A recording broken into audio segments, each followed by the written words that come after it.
I get it. You want all of the attention and love. Yes, you do. Sorry, my cat is,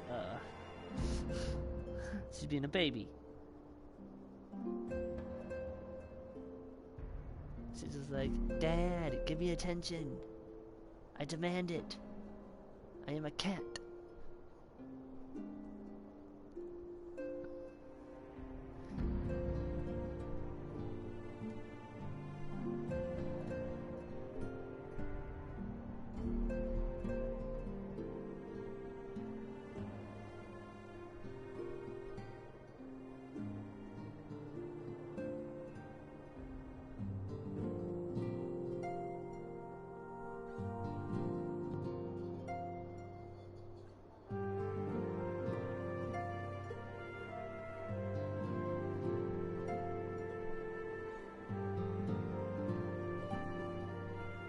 What?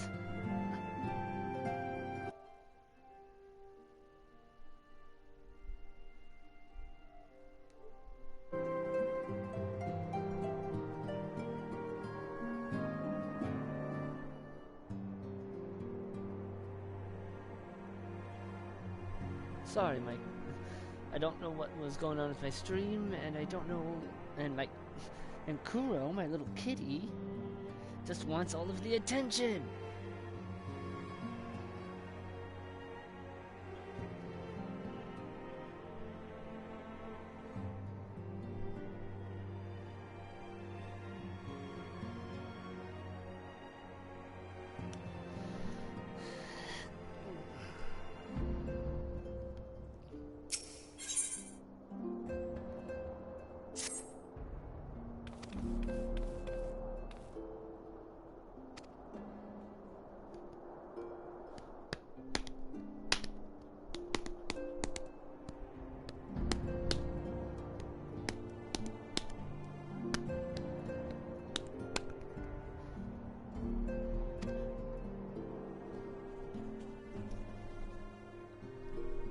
I love that. I'll find us something to nibble on.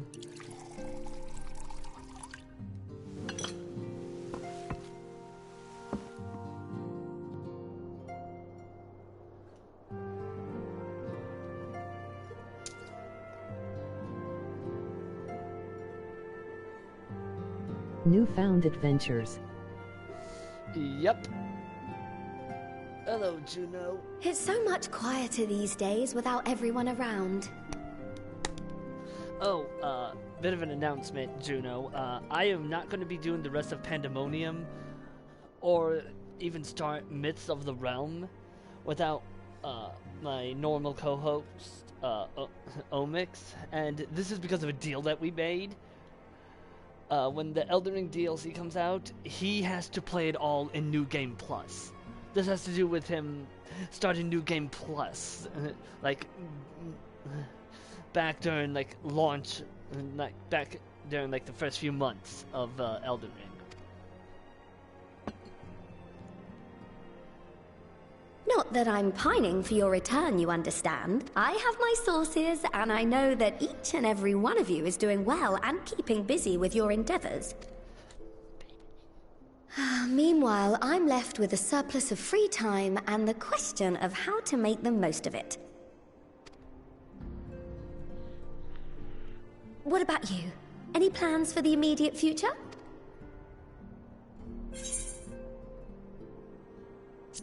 A brand new adventure, of course! Crafter woes.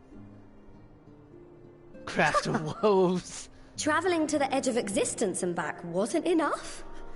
Well, if that's the case, I might have a suggestion for you. You've fought bravely and selflessly, helping those in need and saving our star from unimaginable threats. For your deeds, you've been hailed as the champion of Eorzea and a host of other incredible things. But why not put those titles aside for a while?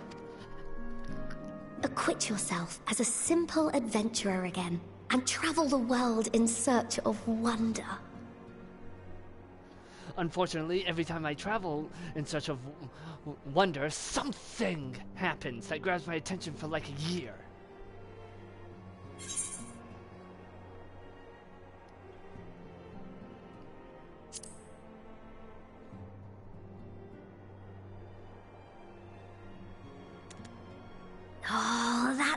spirit?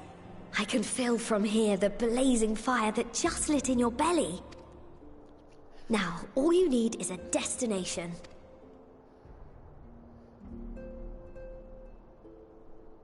If you're having trouble deciding, just leave it to me. Thavner. That's where you should go next. I doubt you were able to squeeze in a proper tour of Radzat the last time you were there. What with the burning skies and rampaging monsters and so forth. And I'm sure Vritra would be pleased to see you. Then there's the bounty itself. The Empire's presence in the region was always a deterrent to exploration. So if you've a mind to sail that sea, now's your chance. Just think of all the new experiences you could have.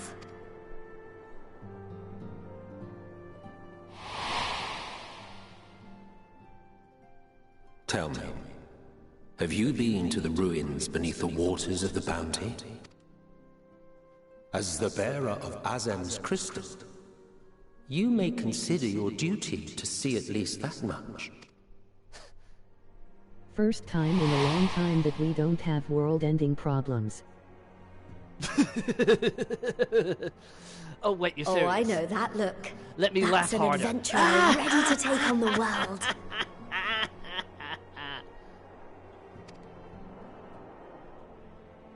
In anticipation of an occasion like this, I was planning to gift you a new set of traveling clothes, but it's still a work in progress. Is it bondage gear? Shouldn't take much longer now, though, so Why was that sit the first tight thing to and go through I'll my have the head? last few bits sewn up before you can finish another cup of tea. Why was bondage gear the first thing that went through my head?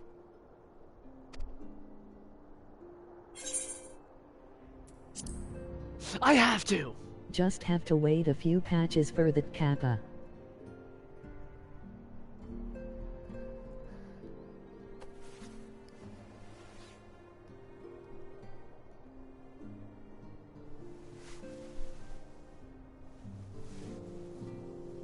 Stitch in here and trim in there. Knot the threads with love and care. Just a little more to go.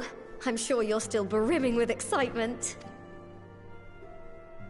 I am one with the needle. See how the fabric surrenders to my whims.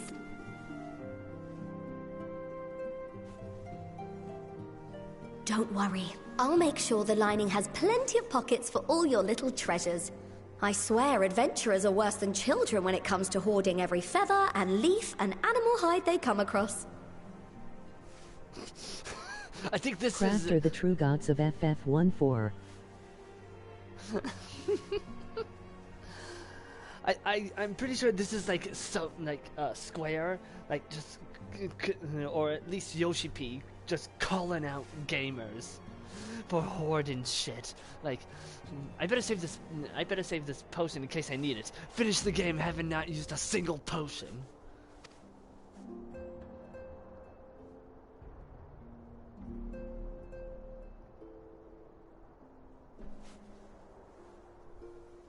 Oh, we mustn't forget the waterproofing.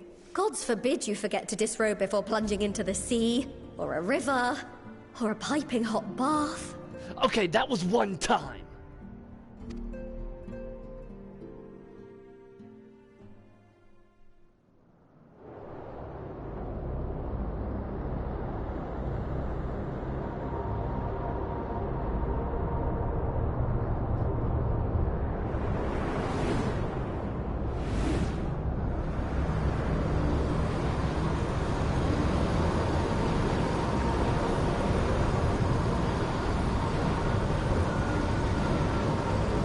Meanwhile, somewhere else.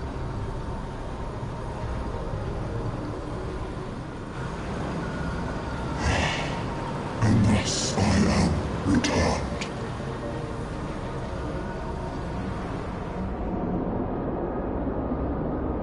That be Zeromos? Or Zeromos, however you say his name? Unless this is Golbez.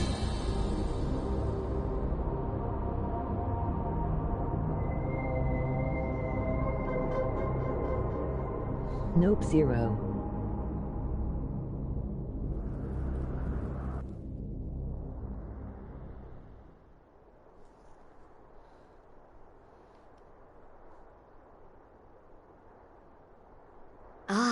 you're awake.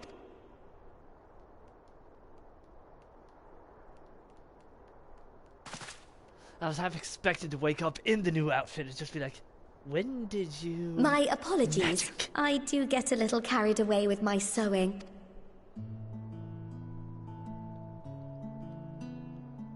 You seem awfully cheerful. Pleasant dream? Or are you just looking forward to the next chapter of your grand saga? Either way, I promise to provide you with new apparel, and so I shall. If you'll accompany me to the Diamond Forge, we can put the finishing touches on your outfit. Like hey, I Shall we? strived you in your sleep.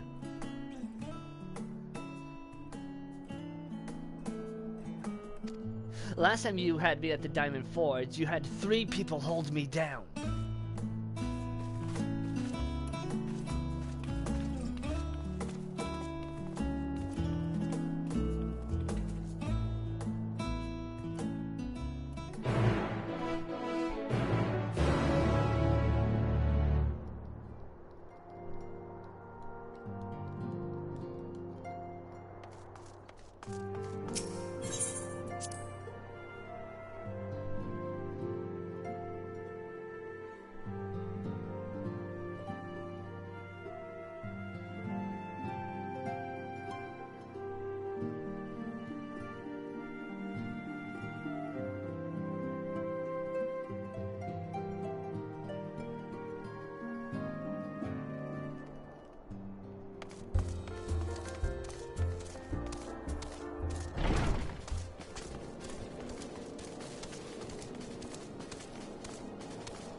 I'm gonna get held down again.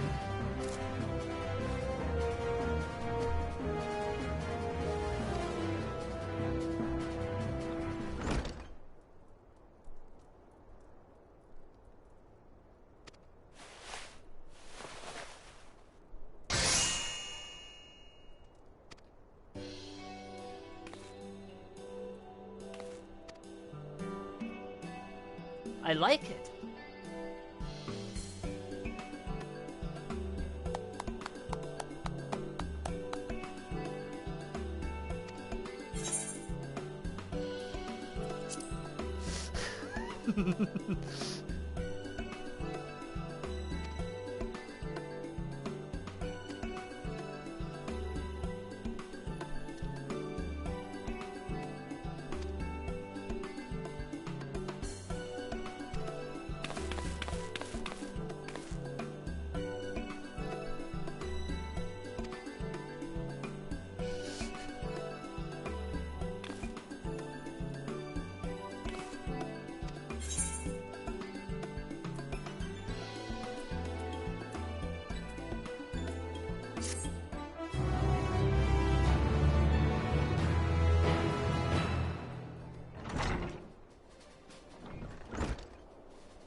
Hey, Juno. Hello.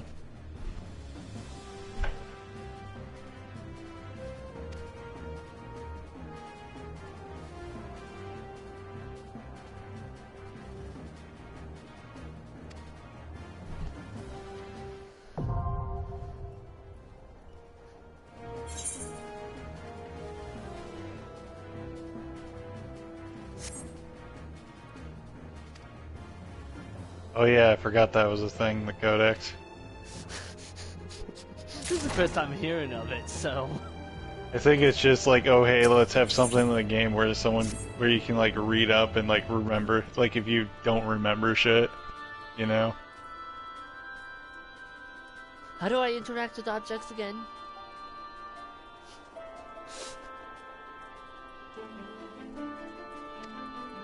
You know what game does really bad at like tutorials with like Xenoblade Chronicles 2? I'm pretty sure you can't even go back and like look at either that or like it's a giant like list or whatever. I don't. I think it was that you couldn't even go back and do the tutorial or something like that. Maybe I'm misremembering. I don't know. That game doesn't do a good way of telling you how to play the game.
Oh yes, talk to...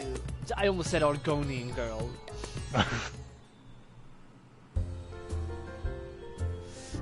I need to lay off Elder Scrolls for a bit. All them lizard people look the same. Well, I'm not worried about the potions the Empire's putting into the water that's turning the friggin' Argonians gay!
This event cannot be skipped. That's a new one.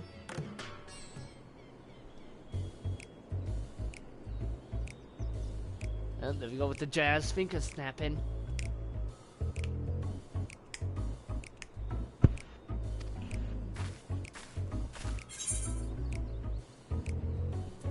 You know what's funny is like I was never able to snap when I was a kid. It wasn't until like more recently that I've actually been able to snap.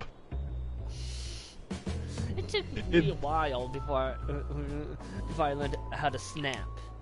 Well, it's like I didn't like after like failing miserably at snapping for like forever. I just stopped trying, and then I tried again like fucking like 5 years ago, and it's like, oh shit, I can snap now. Don't you mean oh snap? Oh snap, I can snap. Oh, well, I've just been banned from Twitch for that.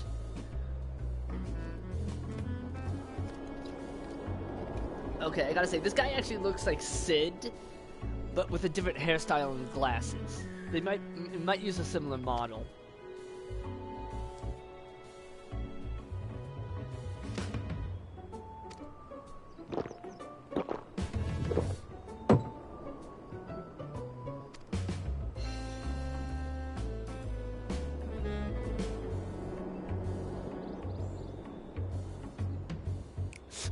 It's like, okay, that was very kind. So what do you want?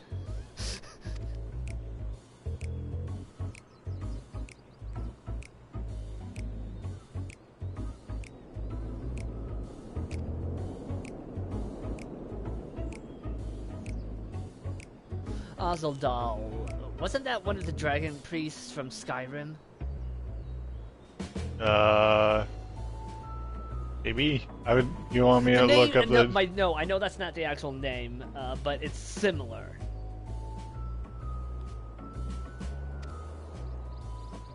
I think it's pronounced Azadal. I could be wrong. Azadal, there you are. I was like, I know there's a doll at the end of his name. Wasn't that in the Dragonborn DLC?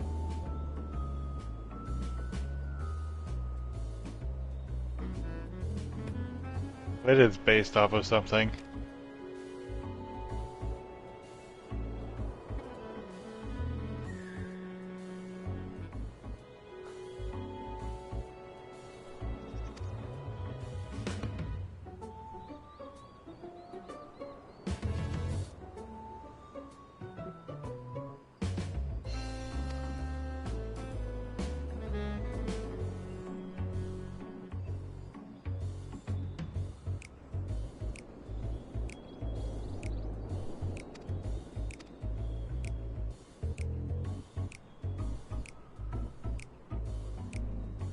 I'll look that up. See if the different dragon priests.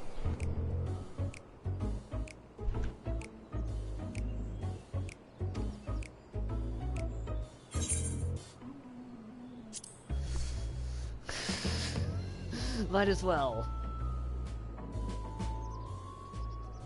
Sure, why not? I mean, There was another thing that I was thinking about doing, but I think I'll do it in a different stream. Like list off attack names from 14, like boss attack names, and you guess where it's from. a test of your reflexes! I'm not going to be able to remember every single move, just so you know. It's like only a few that I'm actually going to. Well, it's like I'll go and search for like see if I can like find some of the funnier ones, or some of the more interesting, either funny or interesting ones, interesting named ones.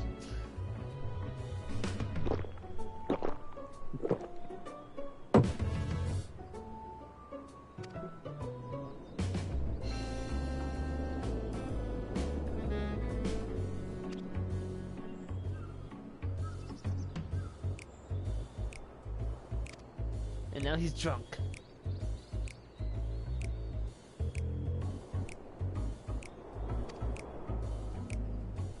That's all it had. All you had to do, I guess.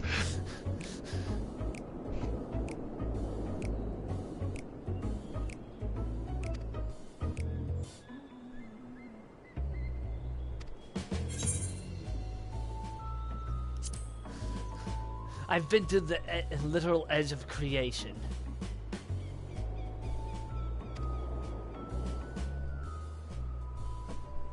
Where to go from here?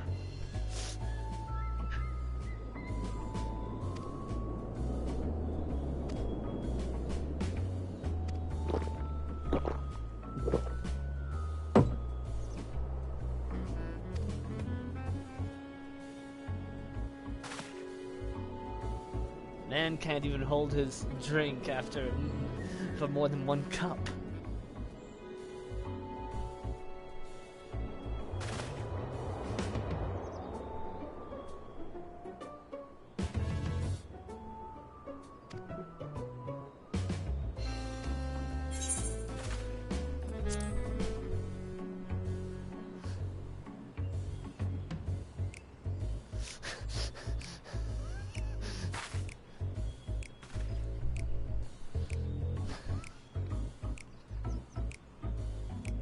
Oh, I did complete the Little Ladies' Day thing, though. I think I saw you do that. Didn't you do that just before? I was doing it on stream while waiting to get people for Palace of the Dead. Yeah, that's But I finished it off stream.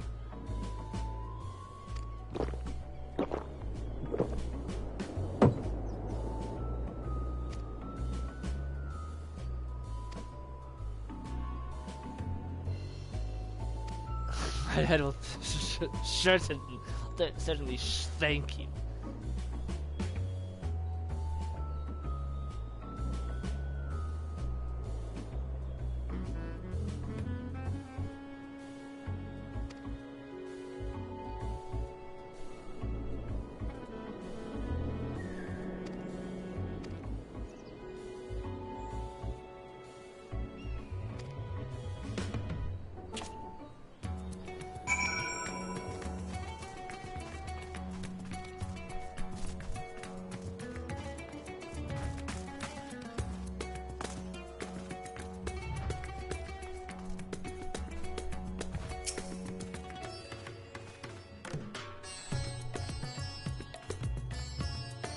You're right. It was the Dragon Priest from Dragonborn who had like a.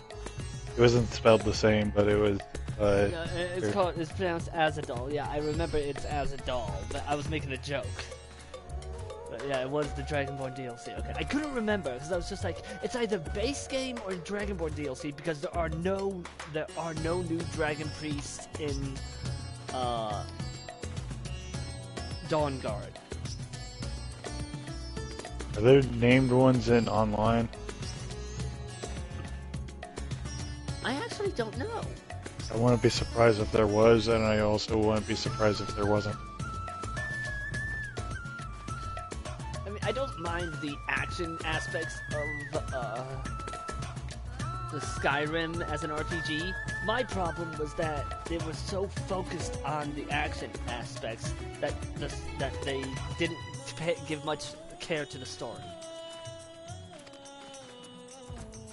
Oh, I've realized when I played it that like if I just played it as like an MMO where like more so like other MMOs where it's like I ignore the story and just like go fucking like quest hoarding or just like don't pay attention. What I do with Skyrim.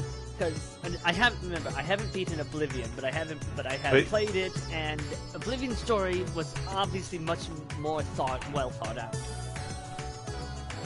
But yeah, I would just like fucking go through, ignore. I would ignore the story. It's like, just give me the quest. Yeah. I mean, I like the whole going up against the World Eater thing. That's cool, but a lot of it was just disjointed. I don't know, things connecting that really shouldn't. I probably also, in a way, chose the worst faction because the Ebonheart Pact like to fuck themselves over way more than any other. To be fair, the Ebonheart Pact is is formed of three groups who have less than a friendly history with each other. No. Which also makes them the most dangerous.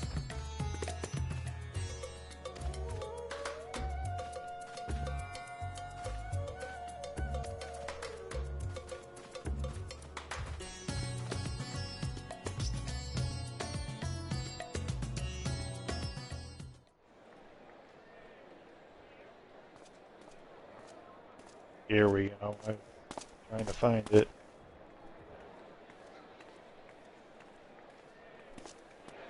Please, Ashal, please! You must let me have that treasure map!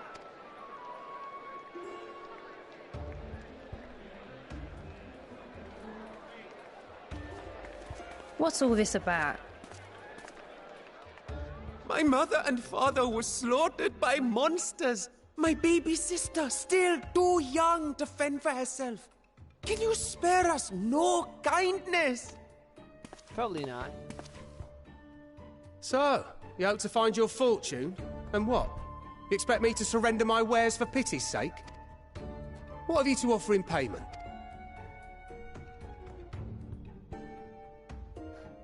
As I thought. Come back when you've more than rags to your name. Okay, I know that he's a businessman, but he didn't even offer something as a type of payment, you know?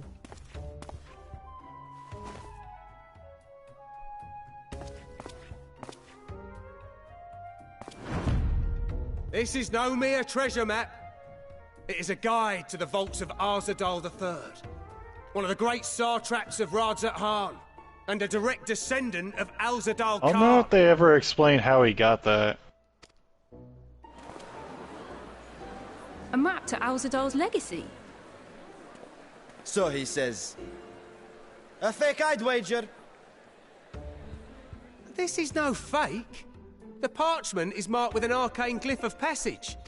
You may find the ruins hidden in the bounty, but you won't be setting foot inside without this in your possession.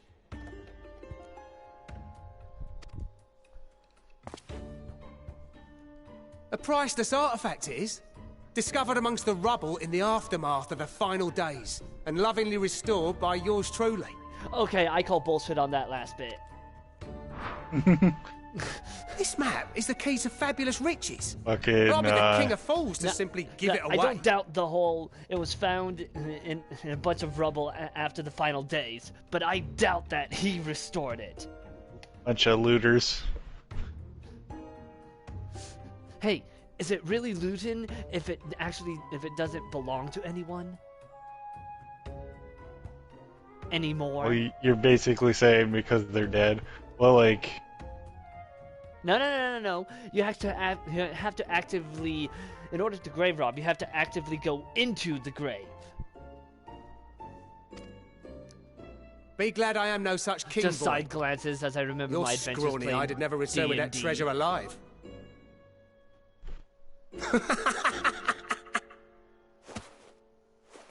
I don't know, this scene just came, like... Cruel fate. This is just one of those scenes where it's kind of more funny and I am powerless to with claim. context later. Okay, hold on. This kid's in on it. This is some kind of scheme and this kid's in on it. I mean, come on. That's obvious. How I shall envy the one who purchases that precious map. Whatever they pay will be but pittance against the golden hoards they stand to uncover.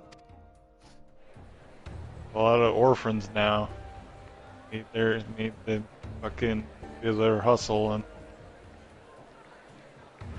Oh, Estinian. Oh, I could...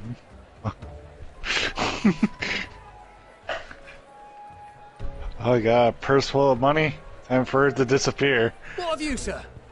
Fighting man of your stature would surely relish the challenge of recovering Alzadal's lost fortune.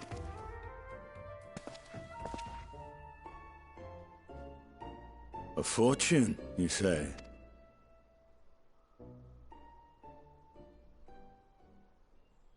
If I had but the strength to seize that treasure, my starving sister would never want for food.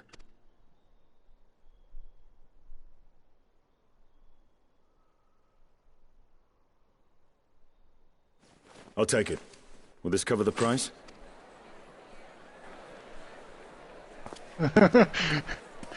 Estinian punches him out. Like, here's a pouch full of money.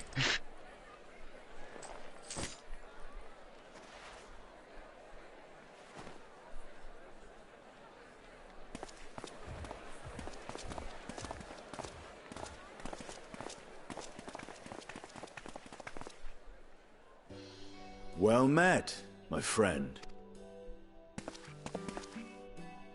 You're alone? Good. God. Someone is dressed for adventure. Ever since I told you that, you're like, oh. I mean, it just sounds... Have you actually seen the scene No, by itself? I haven't. Would you just have heard mine? Maybe I should have go yet find to it. see the scene, but I plan to look it up and be like, if it looks as creepy as I think it does. But why Favner of all places? Knowing you, I suspect there's more to your plans than sightseeing and shopping. Ruins beneath the Bounty. Curious. However said, get the fuck out of here. Go to fucking... just such a sight. Here.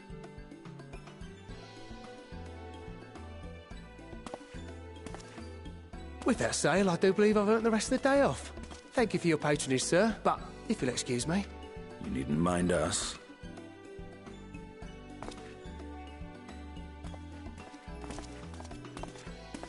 And now I fleece one of the heroes of the final days. Pray the sisters were looking elsewhere. Yep. Called it. This map may or may not be genuine. Either way, we'll need a ship to find out for sure.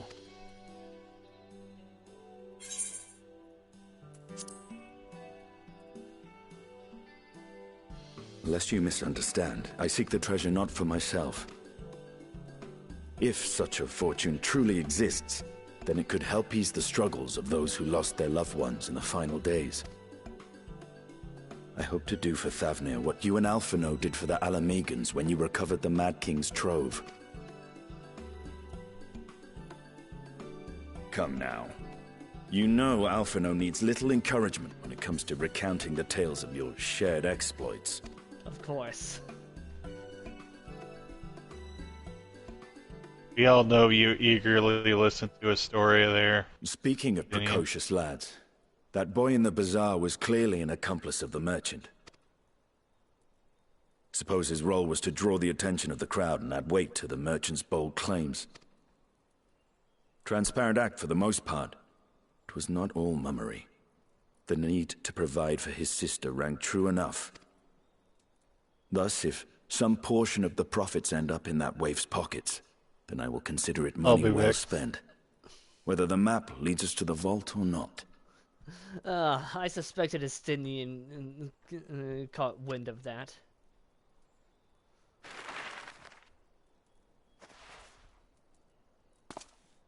You are coming along, yes? Well, it's adventure.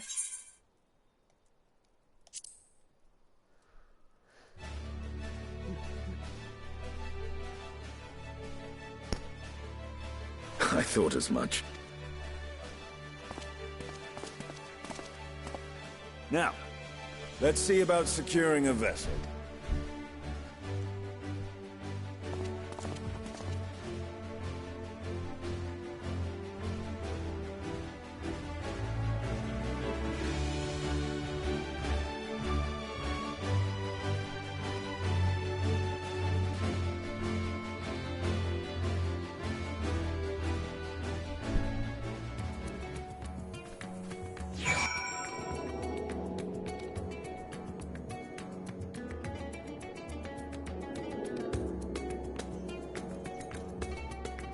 Estinian has been added to the unending toll.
Latvia!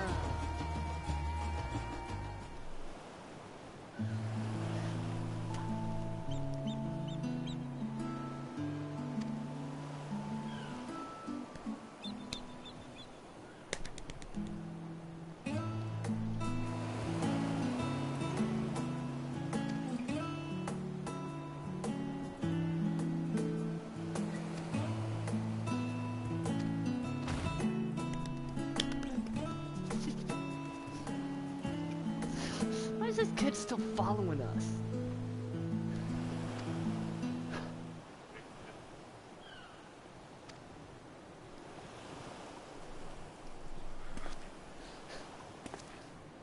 Just yeet your lance in his direction and be like, okay, come out. Okay, you can come out after you're done wetting yourself.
I realized my mic went up.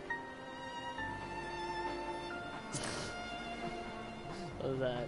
Tell a whole story. Why isn't anyone talking? Realizes you've been muted for 30 minutes.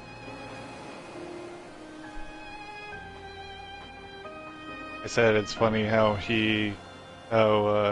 Gideon was changed to those clothes and then swapped to back to armor.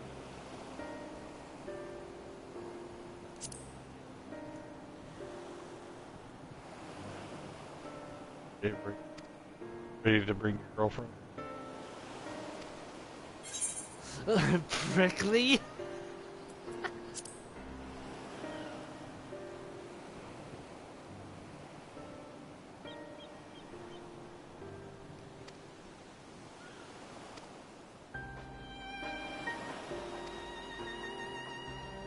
He's got his... Graha's got his strengths. Ryle fought before? I don't believe we've ever seen her in combat. Yeah, I don't think so.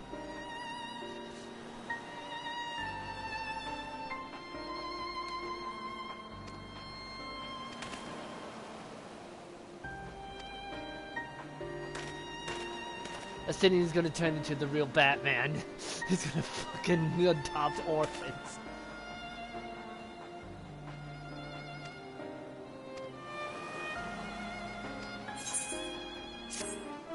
What shall you do with the money there, Stinian? Make an orphanage? Nah, he's gonna train them to be dragoons. Train all the orphans to be dragoons. He's gonna be the actual Batman. He's like, don't worry, they're not dead. They're just in lots and lots of pain. And what's the track record of Robins? We have. I guess the first one. Wait. We have Richard Dick Grayson. Which he becomes Nightwing. Yeah, Tim he didn't Drake Tim Drake is the second one who becomes Red Rover, I believe. Red Hood. He fucking died. No, he's not the one that becomes Red Hood. That was Jason Todd. Jason Todd was the second one. Oh, Tim Drake was third? Yes. Okay. Currently, it's Batman's own crotch goblin, I believe. Didn't he die? I think he died in the comics. I don't know. I haven't been keeping up with them because they've just been all over the place. So far, like half of his Robins have died.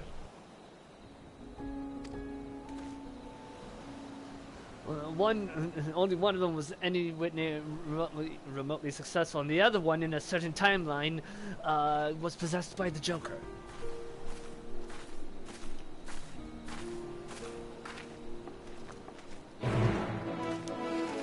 How many people know what animated movie I'm talking about?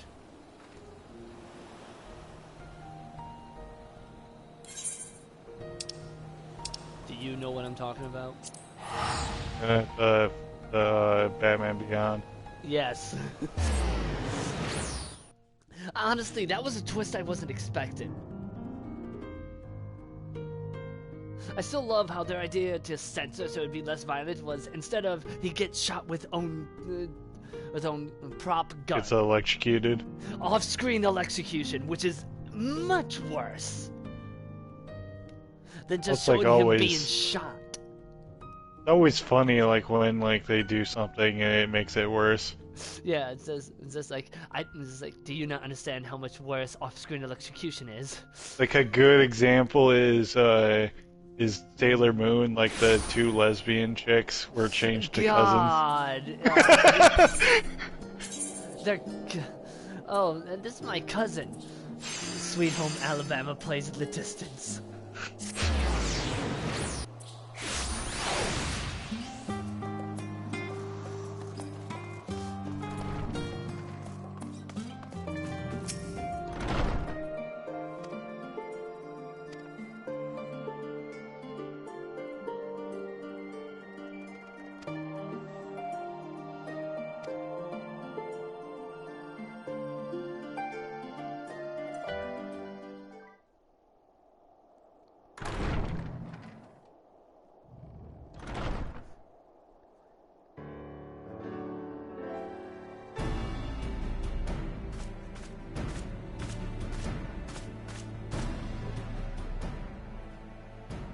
Ah, Urgica, my good man.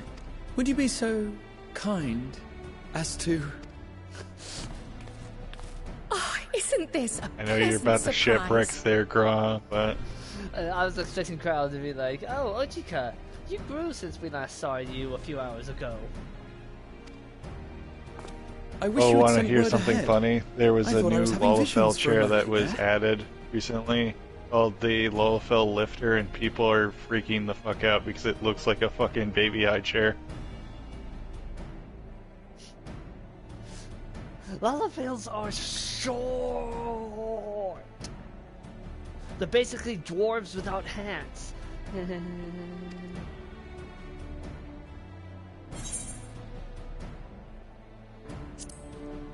think they're getting tired of being treated like children. Slow and steady. Raha and I have been compiling old records of the students' activities. We were able to locate several accounts in the archives of Numenon, but the bulk of our documents was lost along with the Isle of Fowl. But what brings you to the Annex, my friend? Surely you haven't come all this way just to watch us shuffle dusty papers around? Yeah, I need to borrow you as a meat shield, Graha.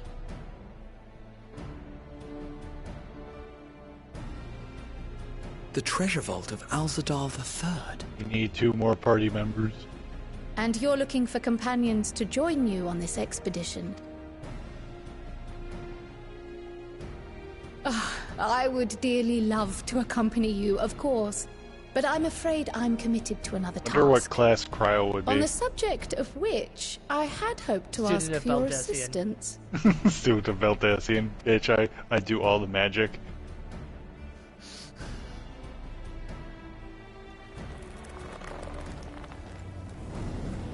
Oh no. Like Vampire okay, adventure! Then again, it's not so urgent that it can't wait until you've returned. I swear I heard him purring.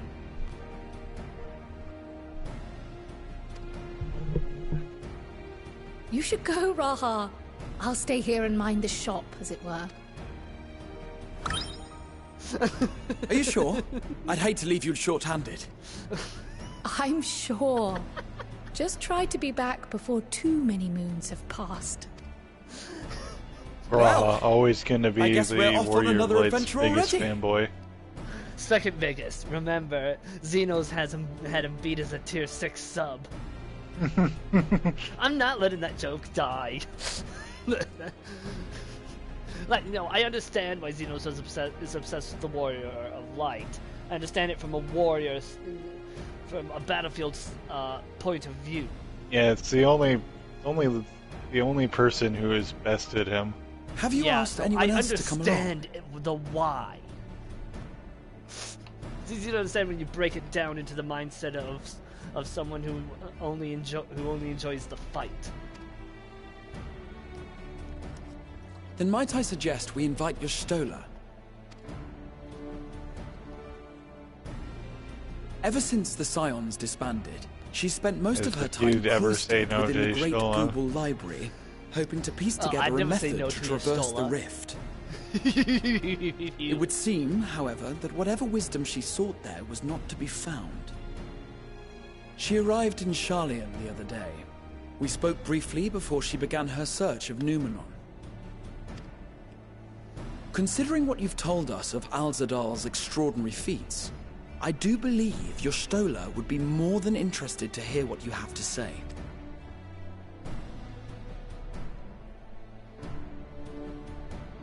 Splendid!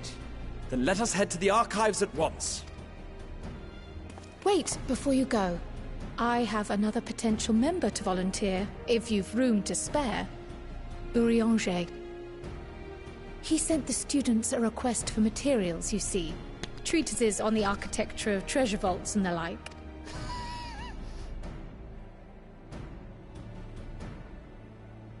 From what I can gather, the Loperites wish to build their own vault for the people of Aetheris to explore, and are looking for inspiration to help make it a memorable experience. Canon treasure maps. So, why not take Urianger with you? Let him study Alzadal's legacy firsthand. None can deny the benefit of seeing something with your own eyes. If our expedition leader has no objections, I say we extend Urianger an invitation once we've spoken with your Stola.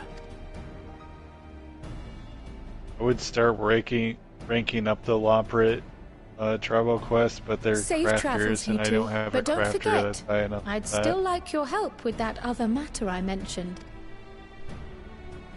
Right. Then it's off to the library.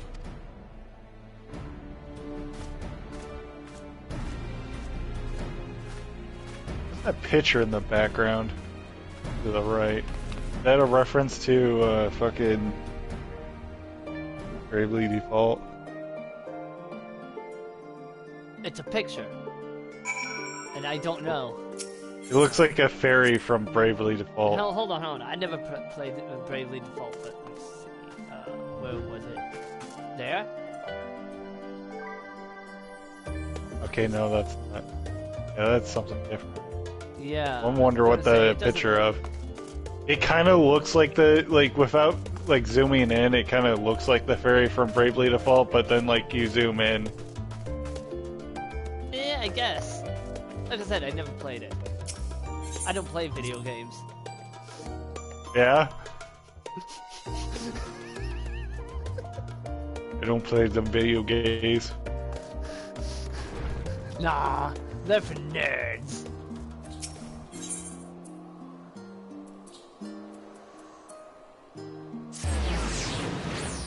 How many people do you think I could piss off with that?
Aww. I'm gonna be punched for witnessing this. I've never known your Stola to doze off in the middle of research before.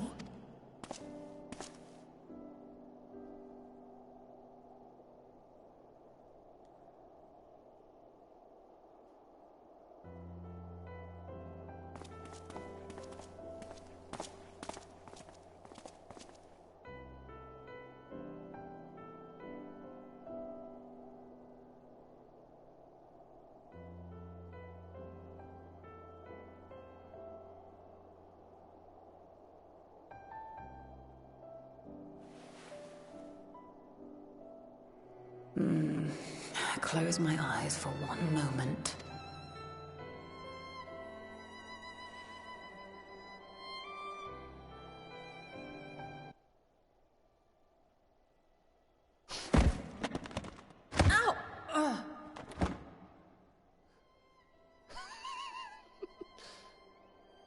How long have you two been here?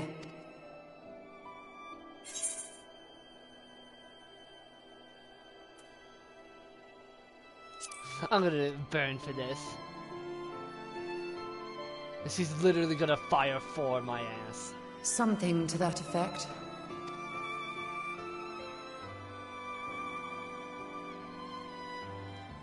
I must have been studying for 2-3 days straight before exhaustion finally claimed me.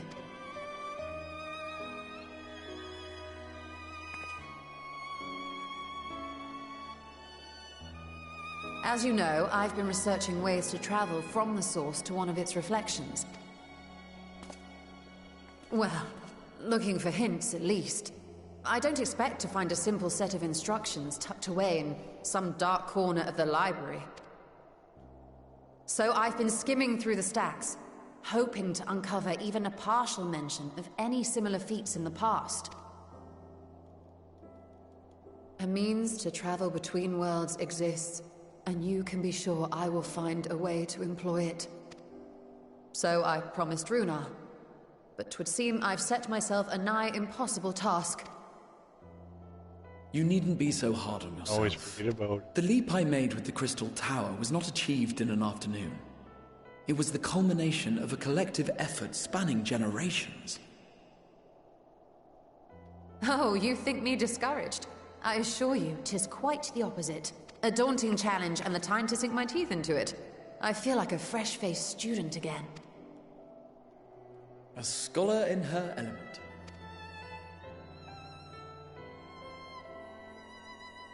Indeed. Was there something else you wish to ask of me?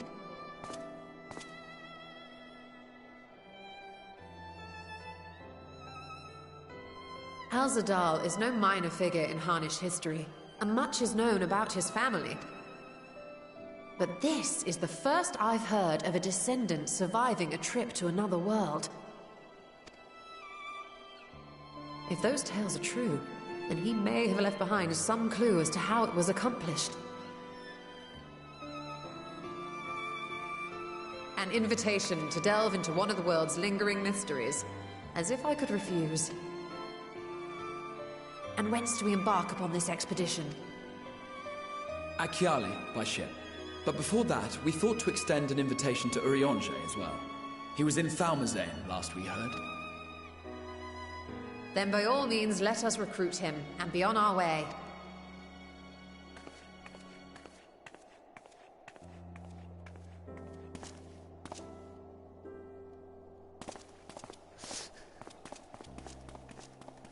Surprised she didn't threaten us to not say a word about seeing her asleep, unlike Alice.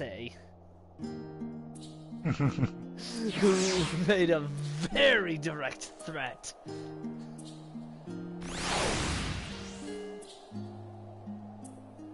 Where was Thalmazane again?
trying to see if I could Google if anyone had information on that, but like someone posted like that the Crystal Tower picture was like before it resurfaced or whatever.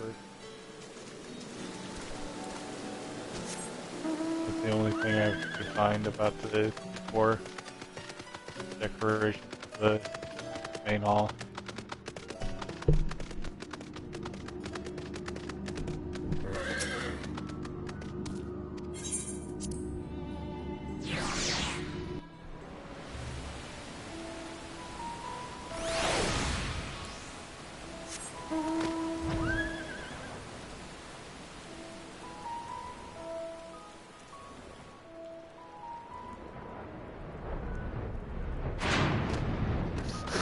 I just love how it just drops you to the ground once you come in here with your mount.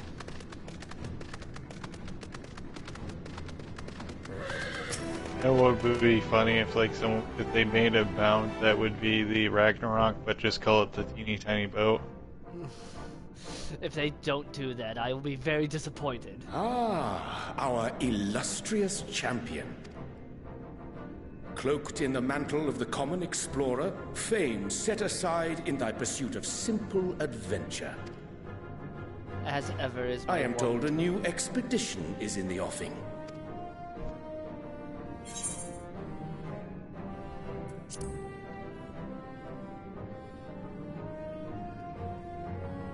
He left to attend to some personal errand, but should be returning ere long.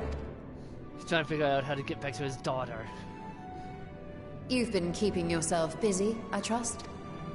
True to our I feel like that kind of knowledge is beyond him, so he's probably just waiting until Y'shtola finds it. With an eye for gauging the state of those lands through which we passed. Okay, I'm ready. Why are you going? I want to see my daughter. Our travels were interrupted, however, by a request for aid from our befurred lunar allies. As you may recall, the Loperites had been seeking new purpose for the moon, another role through which it might serve to benefit mankind. The Forum hath been working to advise them in this endeavor, but I return to offer mine own counsel. And this has what to do with treasure vaults, exactly? Yes, they're exciting. You have learned of my predicament from Mistress Kryl. I know not whence they acquired such knowledge, but the Loperites now stand convinced that adventurers delight in treasure hunts.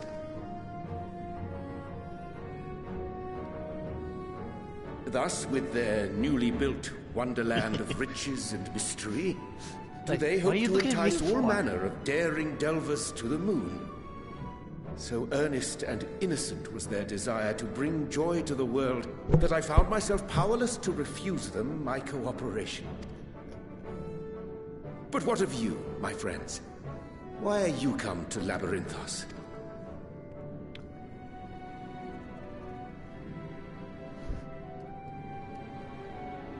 Fascinating.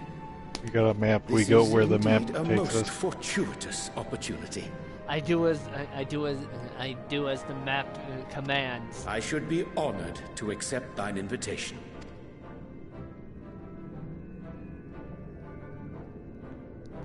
Sometimes when he does that, I keep expecting him to just like fall over. How long has it when been? He does that big fucking bow. Anytime any Elezen does that, I expect them to just fall over. So it's just like being that tall can't be practical, right? We need someone to just fucking animate it so that Elezen just fucking upon our shoulders for a change. Fucking get all the fuck over. We've already seen animations of a test of your reflexes. Counting Istinian, we number 5 now, yes? Without knowing what traps or perils await unwary feet, we may be wise to refrain from recruiting others. I agree. Between us, we should have the skills to handle whatever situation may arise. Shall we be on our way? What, no time to spare a word for the grizzled old bard? You're a tank. More of a rogue before that. Yeah, he was. A wasted trip, I'm afraid. I'd hoped to catch up with a former mentor while you parleyed with the rabbits, but it seems our paths were not The funny thing about bards is that I come to find out that bards had a healing LB back in Realm Reborn. That's kind of fucked. It's really weird. I guess the idea was bard was more of a supportive DPS. Having an astrologian beside you on the road is surprisingly convenient. And it doesn't hurt that he's making strides with his light-hearted banter. I have been getting all my classes up in level. In bard I got to 50 recently. In any case, as we made our way around Ilzabard, we saw that much of the continent was in various stages of chaos. A certain amount of disorder is to be expected. The final days Especially are over. knowing how fucked the Garlean Empire is right now.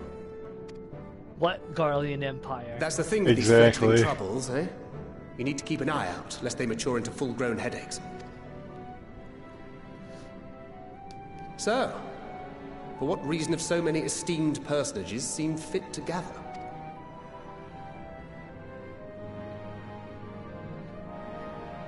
Beneath the waters of the Bounty, you say? I see you've already stolen away my traveling partner with the promise of unexplored ruins and scholarly glory. Nay, 'tis not for mine own indulgence, but rather the fulfillment of my commitment to the Loporrits. Ah, of course. Granted, yeah, it is another treasure vault. If you have a Stinian rounding out your group, you'll likely have all the members you need. Feeling left out? I could put in a good word for you, if you like.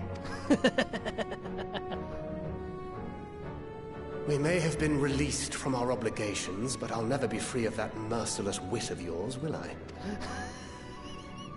We're released of our obligations for now. It's best I sit this one out. Too many former scions consorting with one another might be seen as a cause for concern in certain quarters. I'll return to my usual reconnaissance and scout out the situation in the Far East. Feel free to share if you come across any interesting revelations. Till we meet again.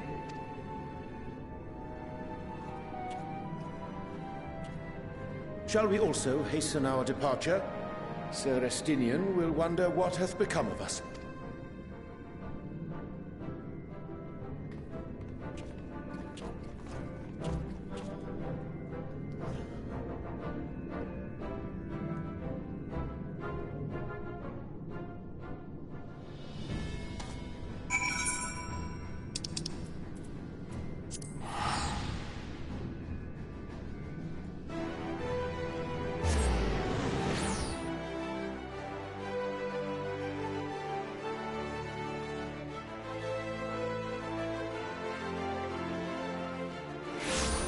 Oh, it's still playing triumphant music there.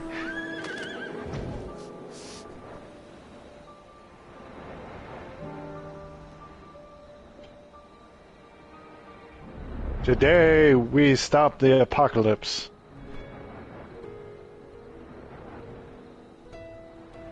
Tomorrow we have to stop another apocalypse.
There we are.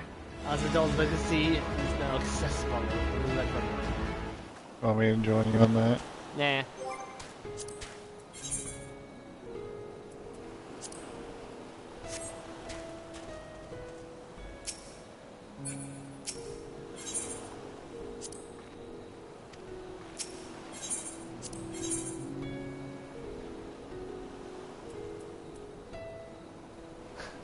Sorry, Graha.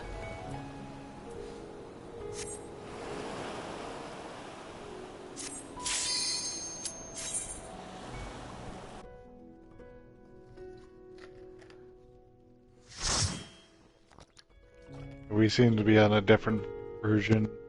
I seem to be on a different version of the world.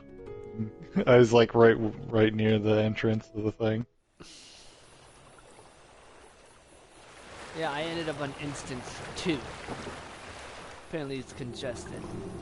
I think it's probably they added more due to like the Lopera Rebel Quest. Probably more people are gathering. The whole Eureka thing.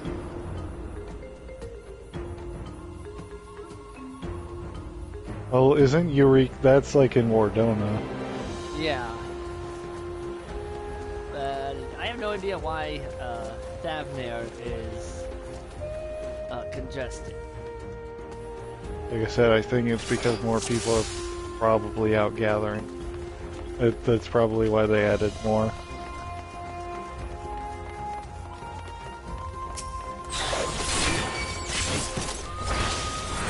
But yeah, I have maxed out the Kojin travel quest, so now I have that. The Stingray. No.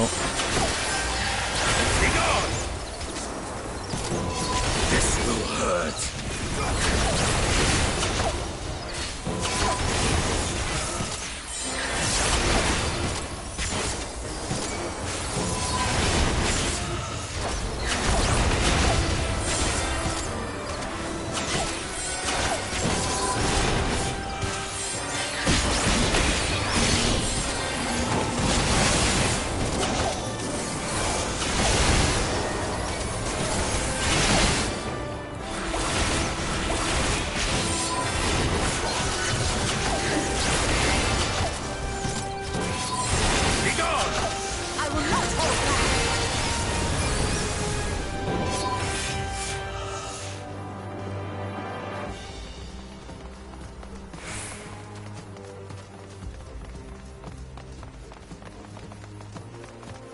Yeah, there was monkeys defending the entrance of this place.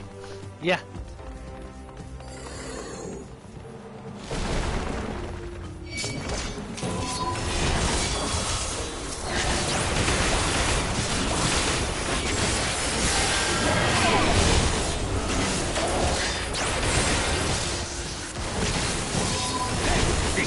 What? Step into Habitat, monkeys throw hands. End of the world, monkeys throw hands. Island after the end of the world, monkeys throw hands. Monkeys ready to throw hands. Yeah, I'm still making jokes about how during the final days quest, the monkeys can try to throw hands.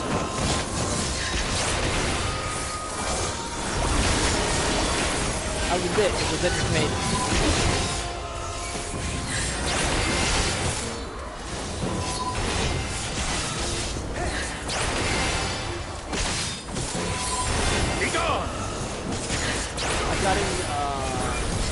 My own astrologer up to level 68.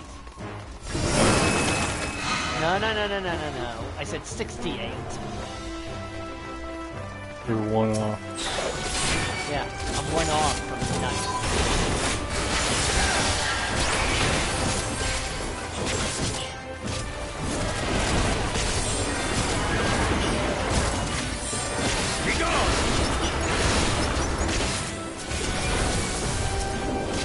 Me leveling classes, I think like dungeons are just the best way to do it.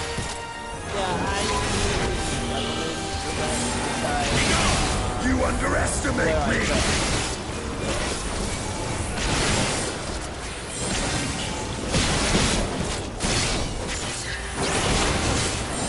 Any of the leveling dungeons, well, which is all the leveling, any of the leveling dungeons will help you level.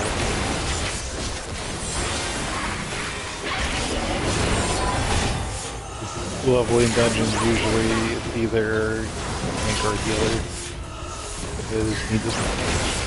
Oh yeah, that's why it's easier to level tank and healer.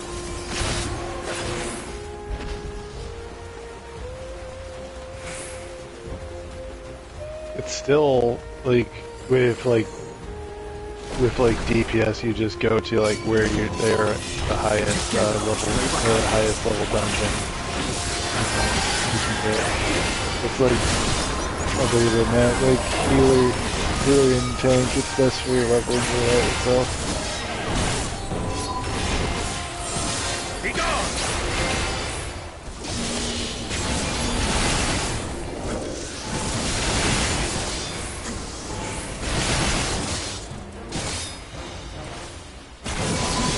You underestimate me!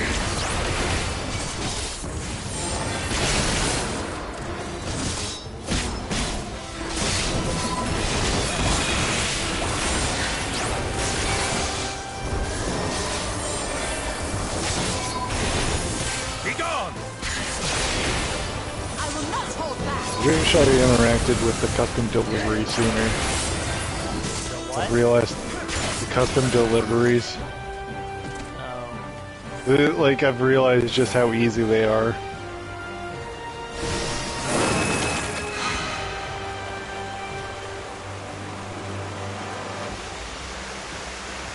That's how you get that one dragon.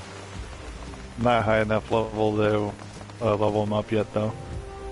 He looks friendly.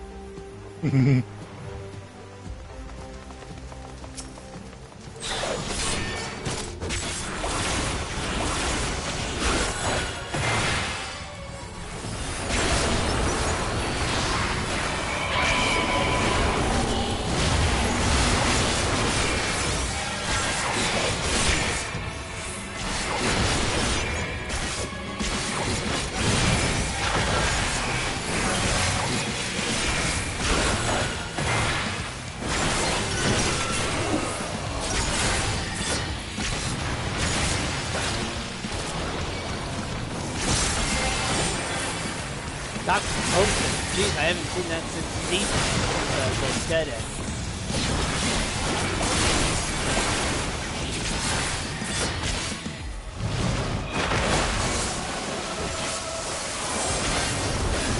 Ah.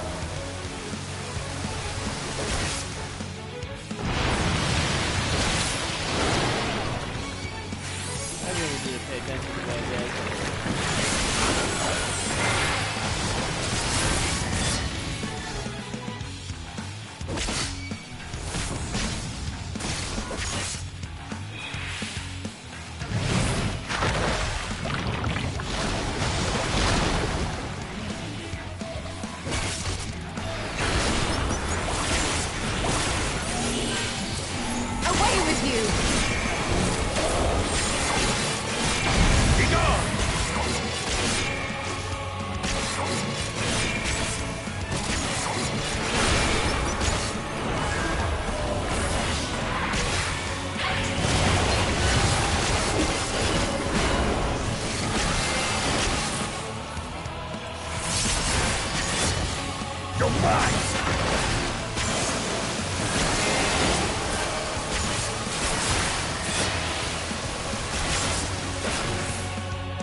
Fuck your tentacle dig.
Ah yes, a bracelet of healing. That's perfect for me.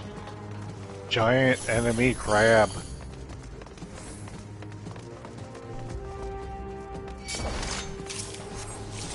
It needs to be 24 pounds of damage.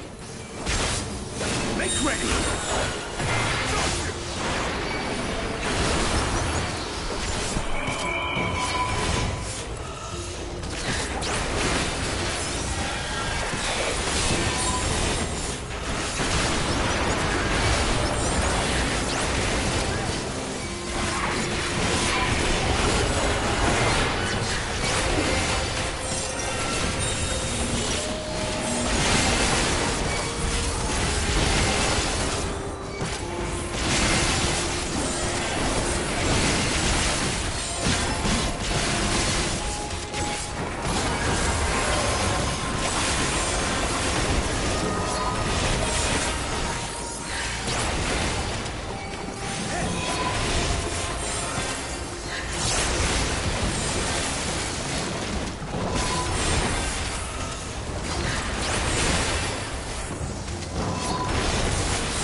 Be gone!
Alright.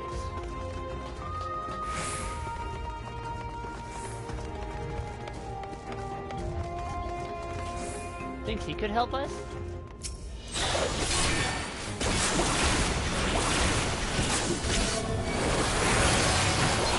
Gotta always love future past technology.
Okay, that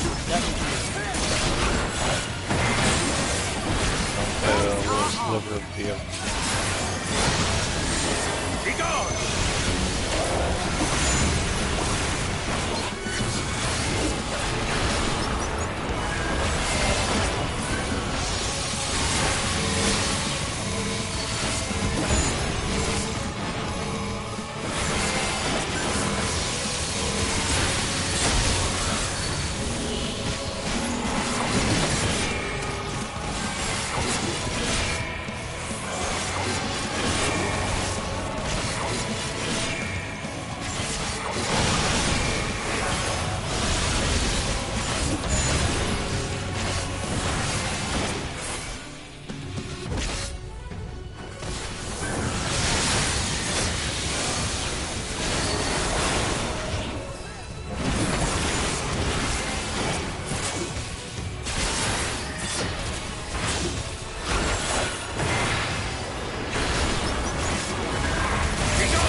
Ah, yes. Thigh boots of healing.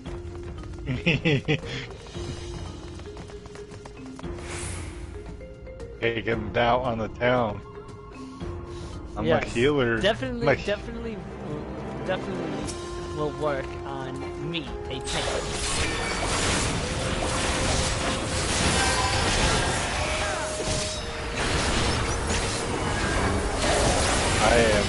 I am one type of healer, wink. I just do my heals in reverse.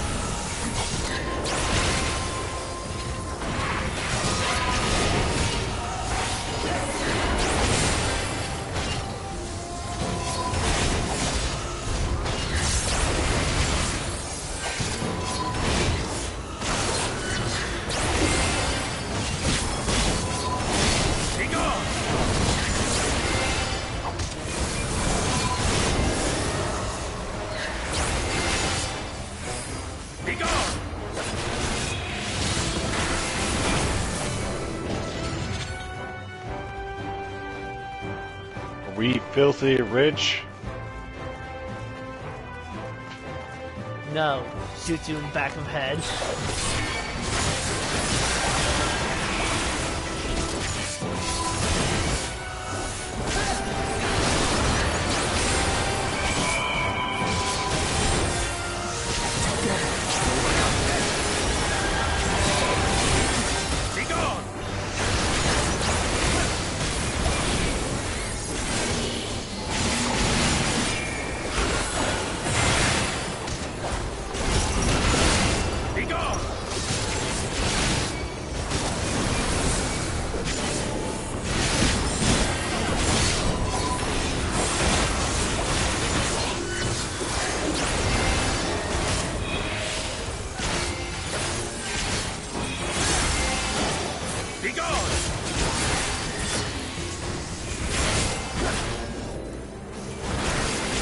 love it how he has one giant hand and one tiny hand, slapping you with the tiny hand. Hey, I don't blame him. I wouldn't, if I found a bunch of people breaking into my vault, I wouldn't bother with my good hand either. So wait, that was his good hand. Never mind, this guy's serious. Having a strong hand. How many people do you think are going to get that joke? How many do you think will even know what movie I'm fucking referencing? That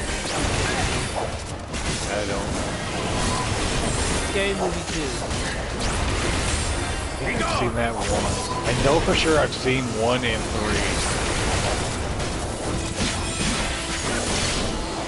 Yeah, 3 was wasn't as good as the first one.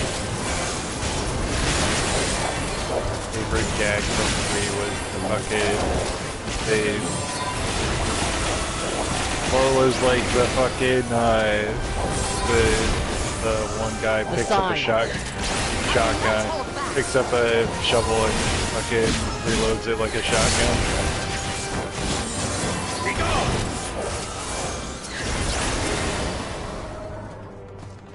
That is such a dumb movie. I mean, the point of movies like that is to be dumb. Oh, what a twist!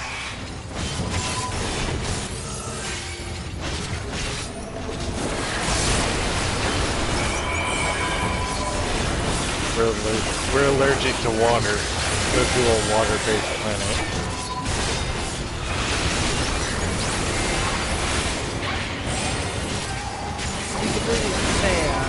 The Earth isn't entirely water.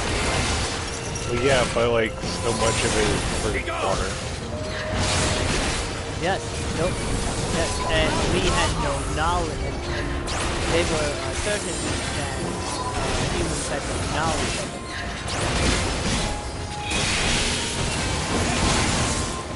Of their weakness. I mean, the reason is stupid, I would guess.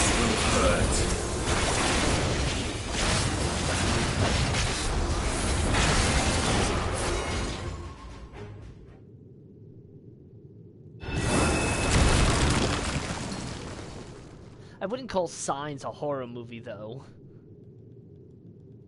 It's another one of those M. Night Shyamalan movies where it's like suspense, kind of. Yeah, it's Shyamalan. I'm not saying Shyamalan makes bad movies. I'm just saying that he relies so much on like the suspense and shit. Yeah. Like again, it's not a bad thing when you do it in small doses.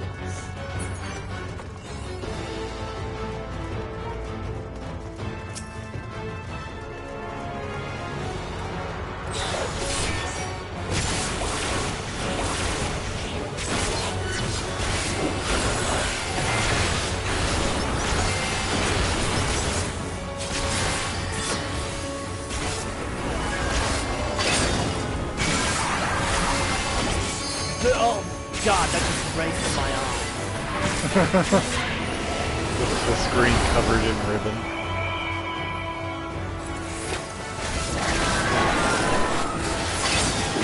Spins you right round, baby, right round.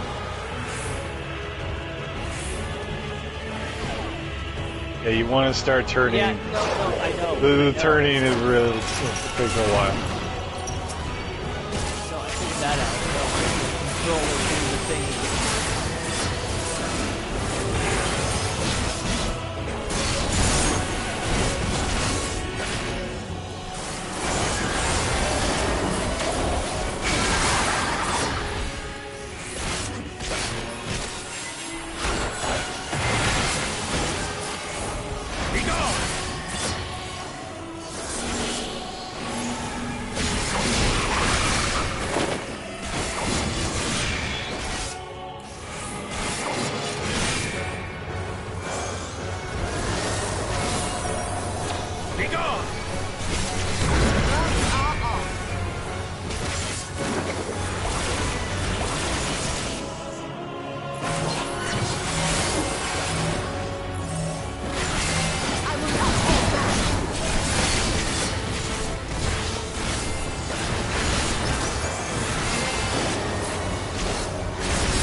goes my eye. Never gone. That reminds me, like, one time I was playing Castlevania Harmony of Despair. It was like the classic, Harmony of Dissidence? Yeah. Harmony of Despair was the multiplayer one.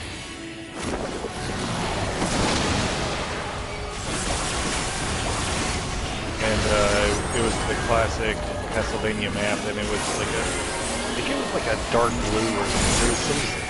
It was like one color, and he's like, this guy is an ugly orange, and like, fucking like, we're like, what the hell are you talking about? You're like, what are you talking about? And that's when we found out that he was colorblind for that one color. I'd have to, I'm gonna look it up and see what color it actually was.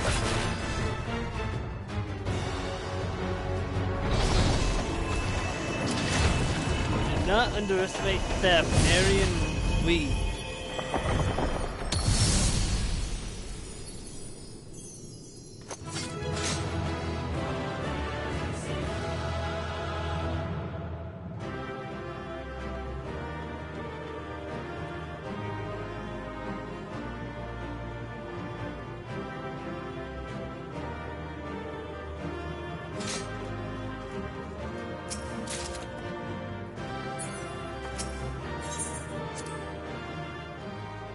God, I looked at my first fucking one, like, had, like, terrible fucking audio. I'm glad that I don't have it in my headset right now.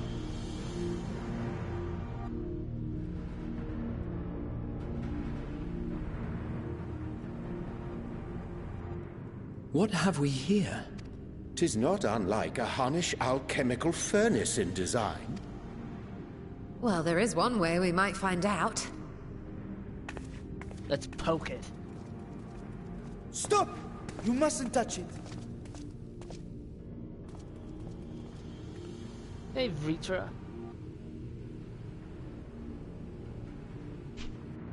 Vritra! Oh, my apologies. Should I continue calling you Varshan? You may address me as you wish. My nature is no longer a secret. Still, this is not a setting I imagined for our reunion. Surely you've not entered these ruins as common looters. Would that we could deny your accusations, but I fear you're not far from the truth. Great Vritra, might we beseech thee to explain the nature of this strange contrivance?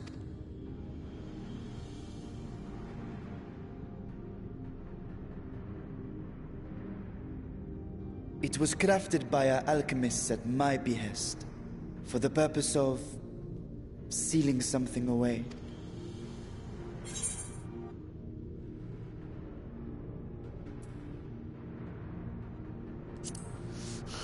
I'm just gonna blame you, Stola.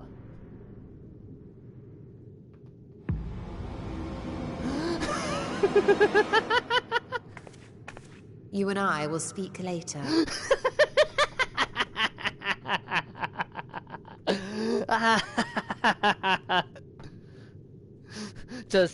It's just that one meme of giggles. I'm in danger.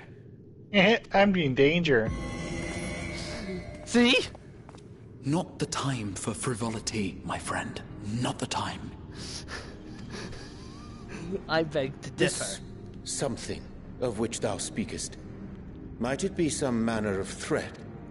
That's like when, like, the fucking, like, meme options in, like, fucking Persona 5 come up, and it's like, you expect me to choose anything else? Simply show you. I haven't gone through Persona 5, but yeah, I'll do. Hell, the first. Persona 3 and 4 also do that shit.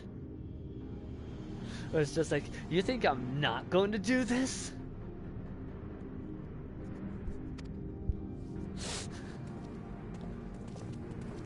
Persona 4 has, like, some meme answers, but a lot of them are stuck behind, like, courage. Yeah, I know. Like when the girls are throwing tubs at you. Gotta have enough courage to do some of those options.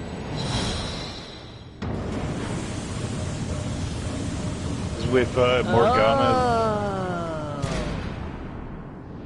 because with Morgana, there's an option like when he's a cat to like.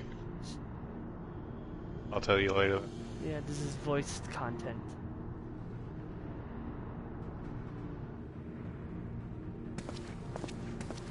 I have lifted the seal, if only for the moment, by an authority only I possess. A planar fissure?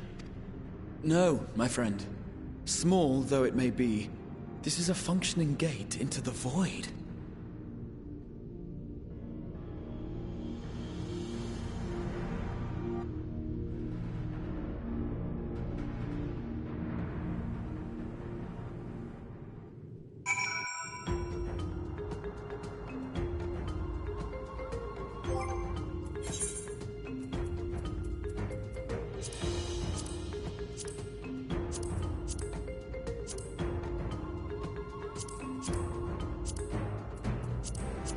But yeah, there's an option, like a kid, like, oh hey, a cat, and then they're like, no, it's a stuffed cat, and then like they're like, you have the option to button mash when petting fucking Morgana.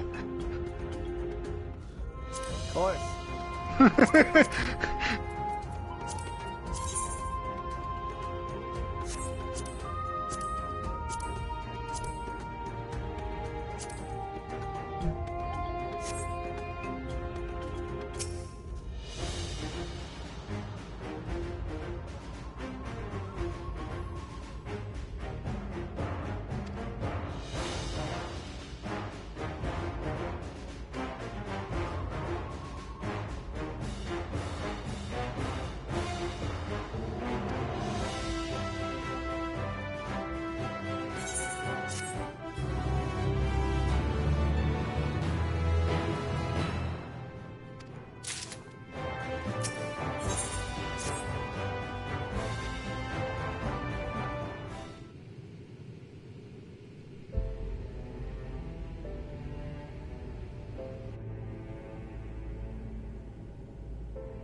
I must admit, I am deathly curious to know how a void gate came to be hidden in the depths of these ruins.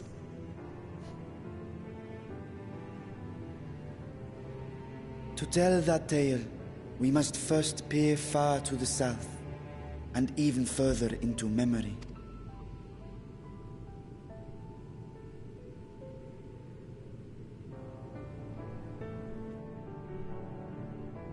An age 5 millennia past, when the Algan Empire sent an invading force to the shores of Merasidia, the southern people rallied around the commanding figures of Bahamut and Tiamat, and fought fiercely to repel the would-be conquerors. With Bahamut's defeat, however, the tide turned against them. Desperate to seize any advantage, the Mercidians resorted to summoning primal entities.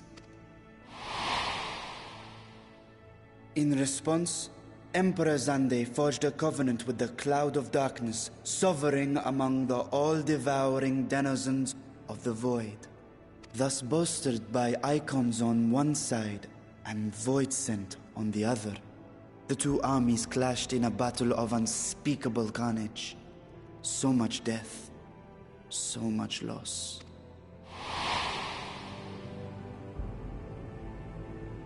I consider myself well versed in that period of history, yet you speak as one who witnessed it happen. Indeed, I did. I heard Tiamat's roar of defiance and sped toward that war-torn land. Along with my sibling, Ashdaya.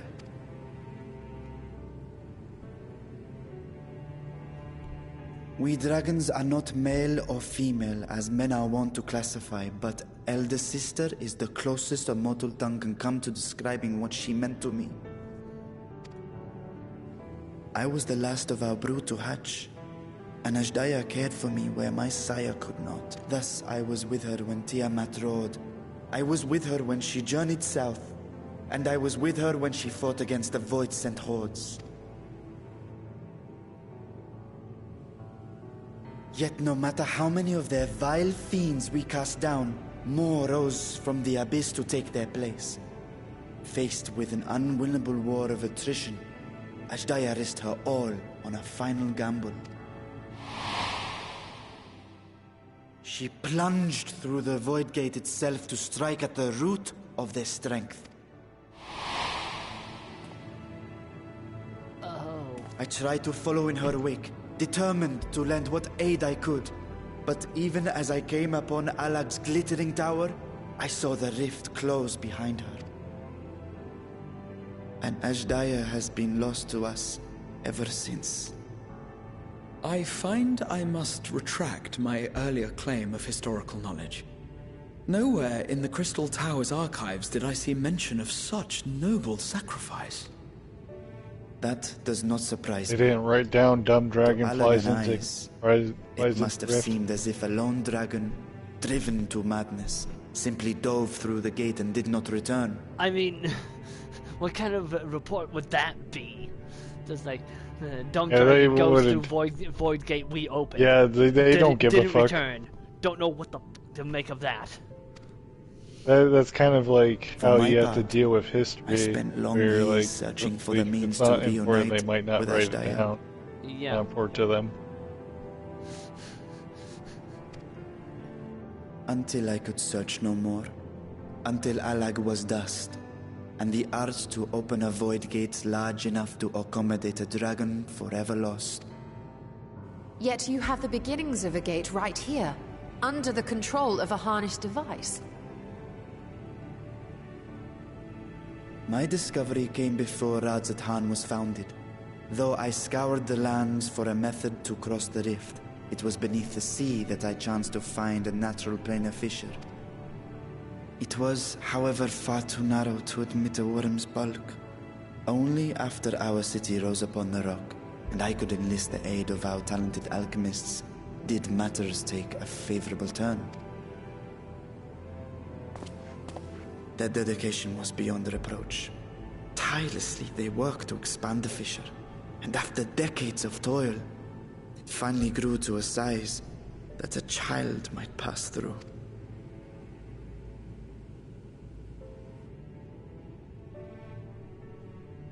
Not long ago, you told us that you called out to your kin, that Ashdaya's answer was silence. I suspect the conclusion to your tale is not a joyful one.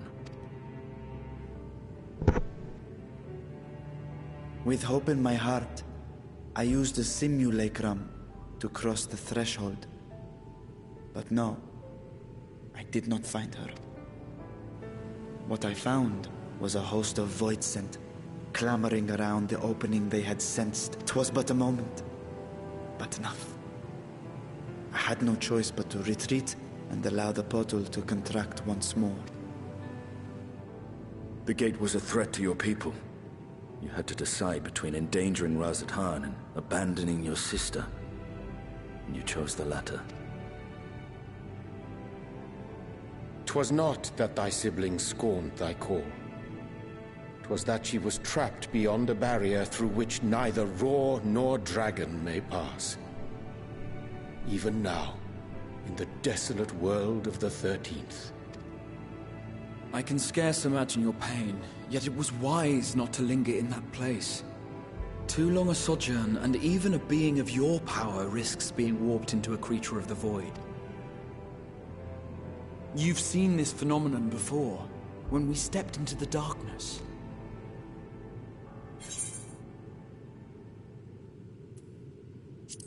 I remember when Nero turned purple. Turned purple? Well, yes. His wounds had allowed the void's corruption to enter his body and twist his ether.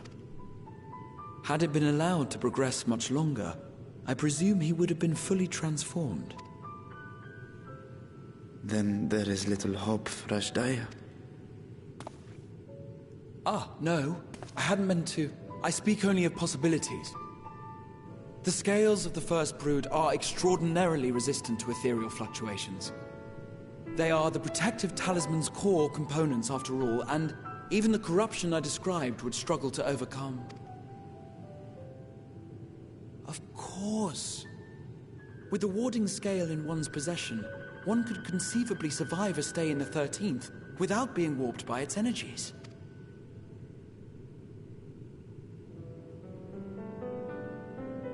Be that as it may, it is too late to rescue my sister. 5,000 years too late.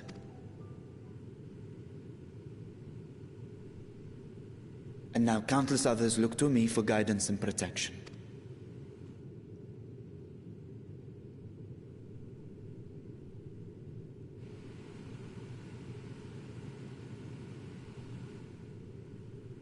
So when I sensed intruders in the ruins, I came only to ensure that the gate remained closed. That, and to secure the treasure, of course.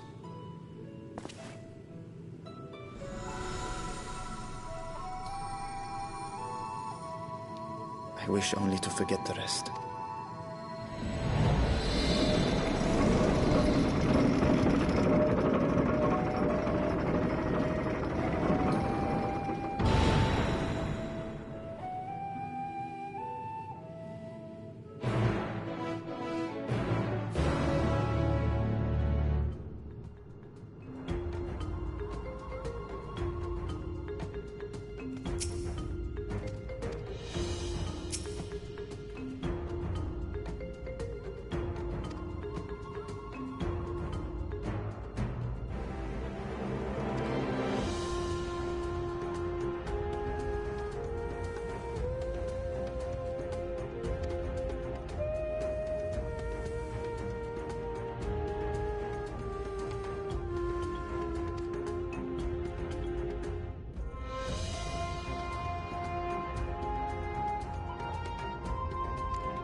First trip to Gridania to glam these pants. They do not match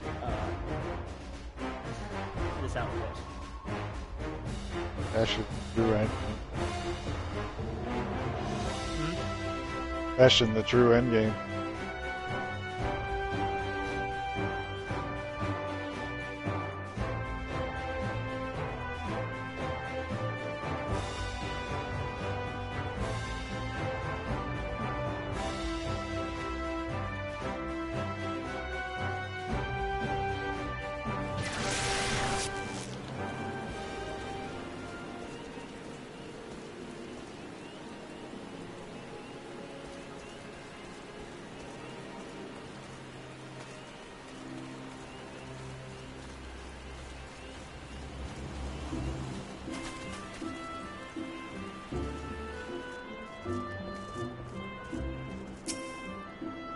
And there's a naked cat girl.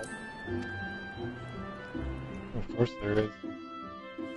At least this isn't Limsa. See a whole row of dancing naked cat girls.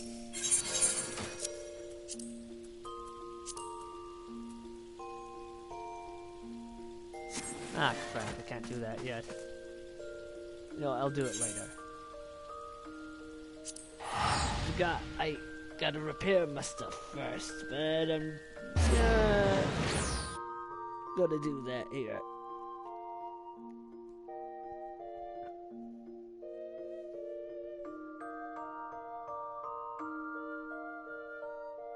Make me smack you with my overflowing clamor dresser.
I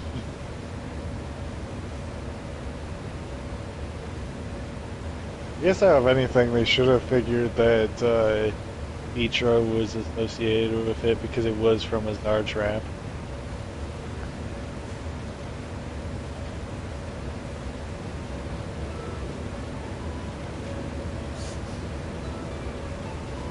Also, it's kind of funny a merchant just of fucking... course we're responsible for it.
Okay, I have to.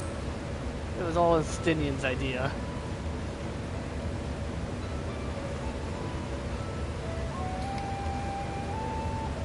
God damn it,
Oh, I can now do Midst of the Realm.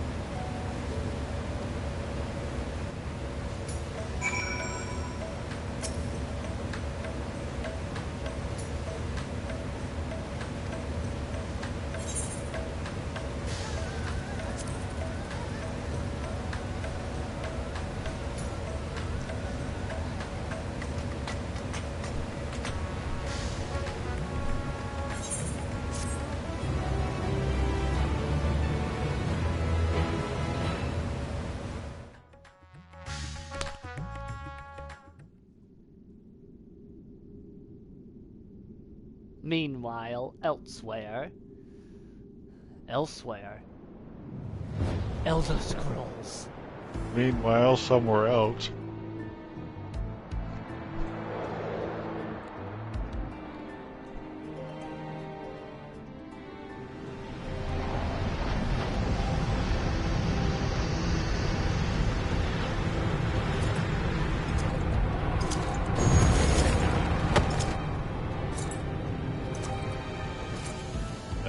blink, blink, blink.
Golbez, buddy. Been a long time since I fought ya.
The newest version of the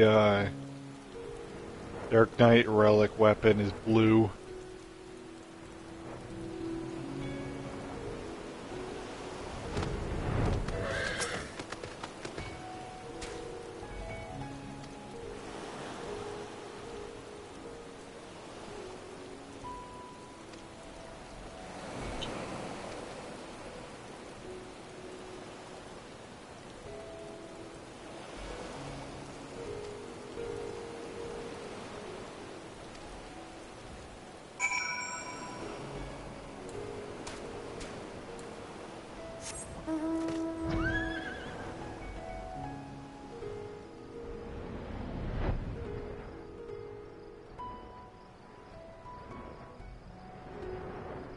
The Reaper's one is also blue.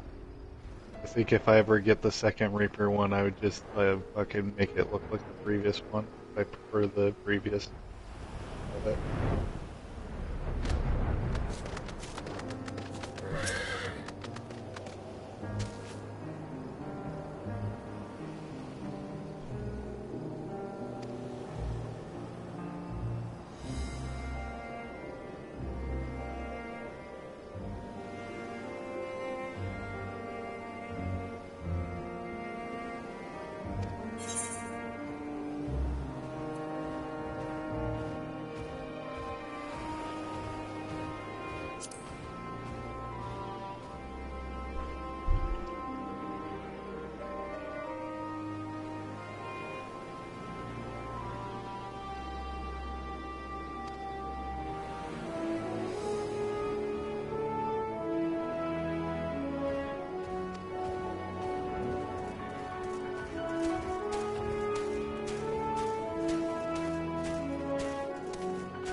Rest his soul?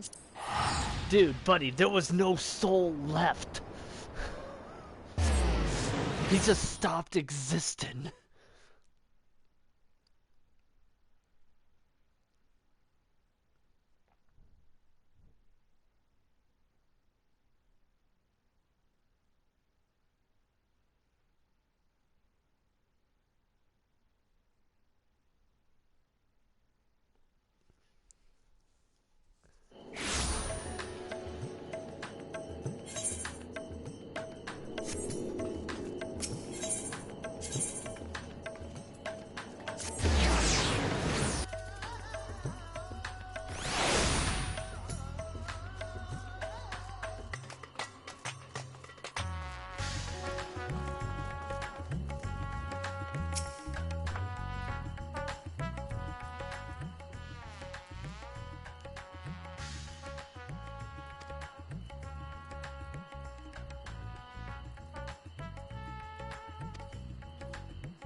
Well, that's fair.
I thank you for your attendance.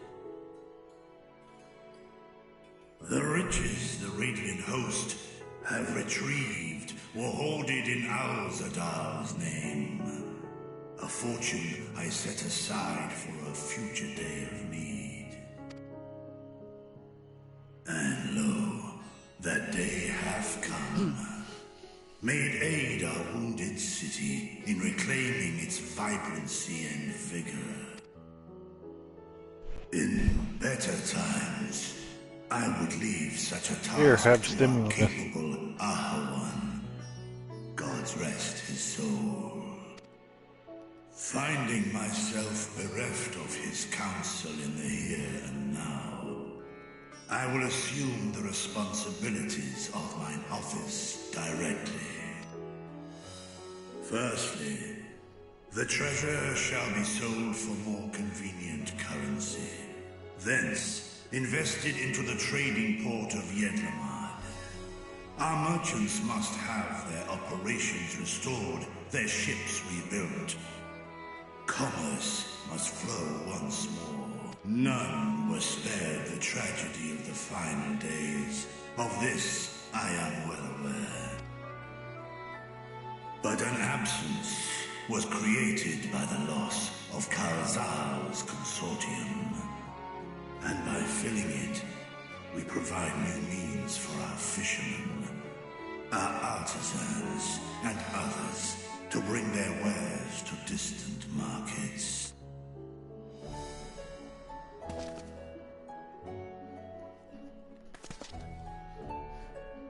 And what of the children who were left without family to care for them? That is a concern which weigheth heavily upon my mind. A simple gift of coin will soon be exhausted, leaving these young souls adrift on the fringes of our society. Nay, a proper solution is needed, one which doth guarantee their welfare for years to come. Thou hast surely seen how other nations rise to meet this challenge, adventurer. What dost thou deem the wisest course?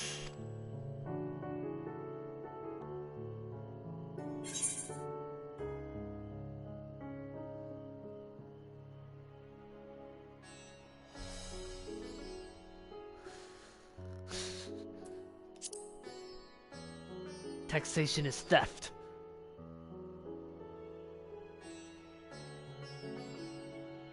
Of course. We must all look out for one another. Let us put this idea into practice. A contract shall be written, requiring all who receive of Al-Zadal's treasure to commit a portion of their future earnings towards the running of an orphanage. Now, such an influential policy is deserving of a worthy name.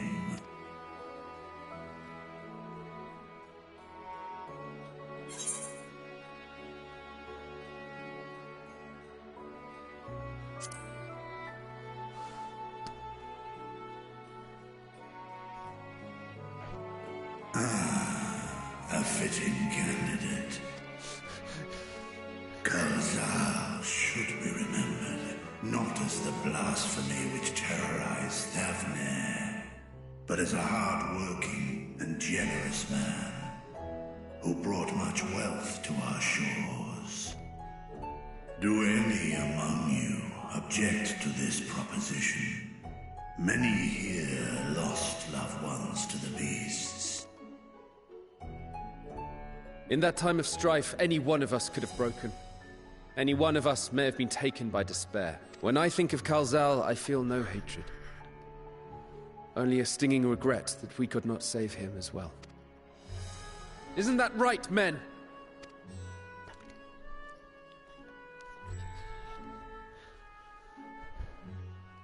This bodes well for that boy. Mirad, was it? Perhaps he can cut ties with that shady peddler. Then let it be done. Henceforth, this initiative shall be known as the Kalzal Foundation.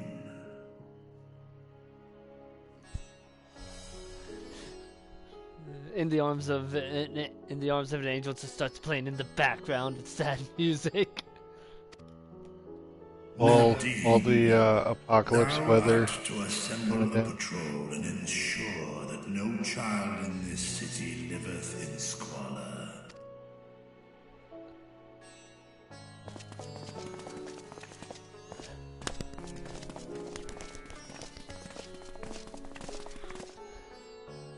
Clerks, see to the management of our funds and make haste.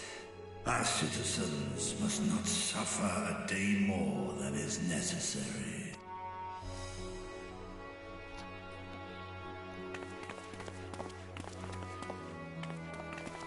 Dragon and man, side by side in pursuit of a brighter morrow. I'm reminded of Ishgard.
Although it's one thing I am looking forward to, getting sweet do vengeance on Sacramento. Yes, I know that's not what the Archfiend's actual name is. I just can never fucking remember it. But no, I played the Super Nintendo version back when in the US it was called Final Fantasy II. 7 days. A whole friggin' week.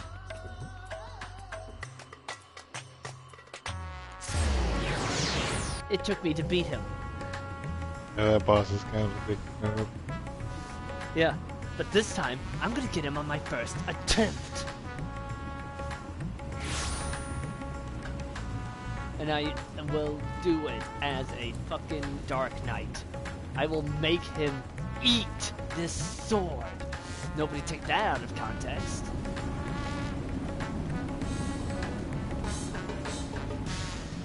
Source of, a good source of iron. In death.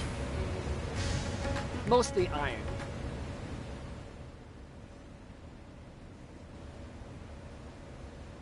Right, here we all are. You discovered something new. I took a closer look at that device. I was able to determine how it keeps the Void Gate sealed, but not how it might instead be employed to expand the opening. For that, I would need to reference the technique developed by Vritra's alchemists, no records of which appear to have survived the intervening years. We know this, so why have you sent for us? Have you learned aught of value or not?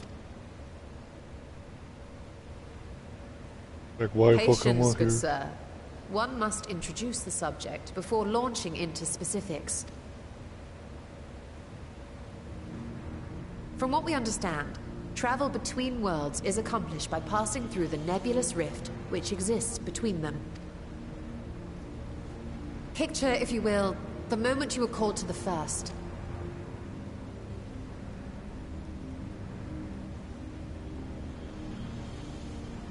Throw wide open the gates. You touched a focus of some kind to help the Exarch pinpoint your location. His summoning spell then channeled the energies of the Crystal Tower to begin your journey to his world.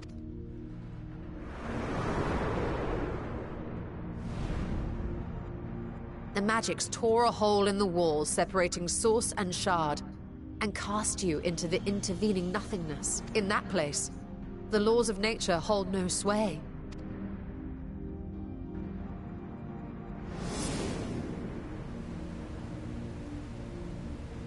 Yet even through this realm of temporal and spatial instability, you were borne safely to your destination in the first.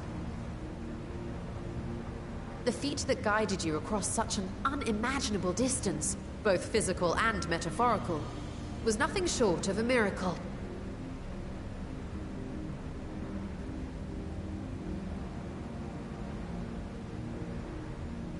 Then what of the many voids sent found in the source?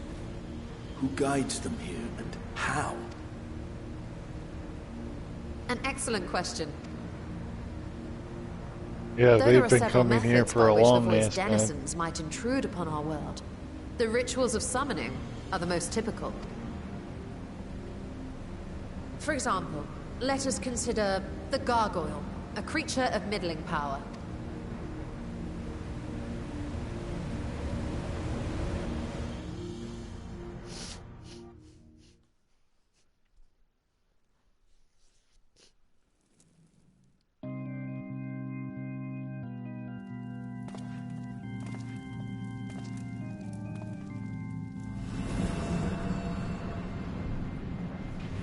To call upon such an entity, the prospective summoner must force open a void gate.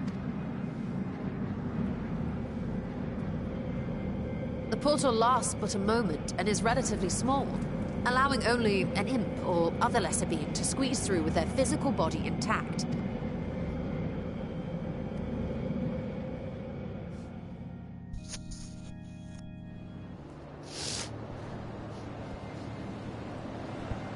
Our more powerful gargoyle, however, is too large for that. Creating a gate big enough for him would require vast amounts of energy, far beyond the reserves of any one mortal practitioner.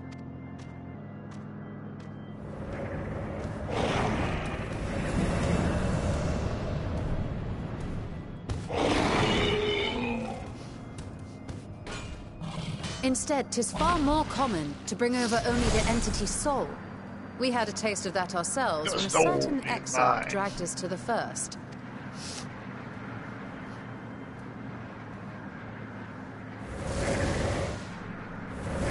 Yes, that was fun.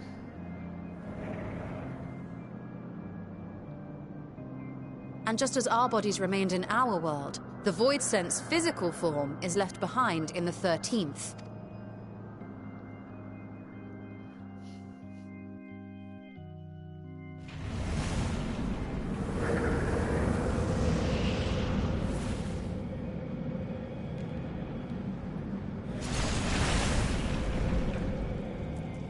Once at its destination, the summoned soul is granted a temporary shell to inhabit. In the gargoyle's case, a stone effigy has proven a suitable vessel.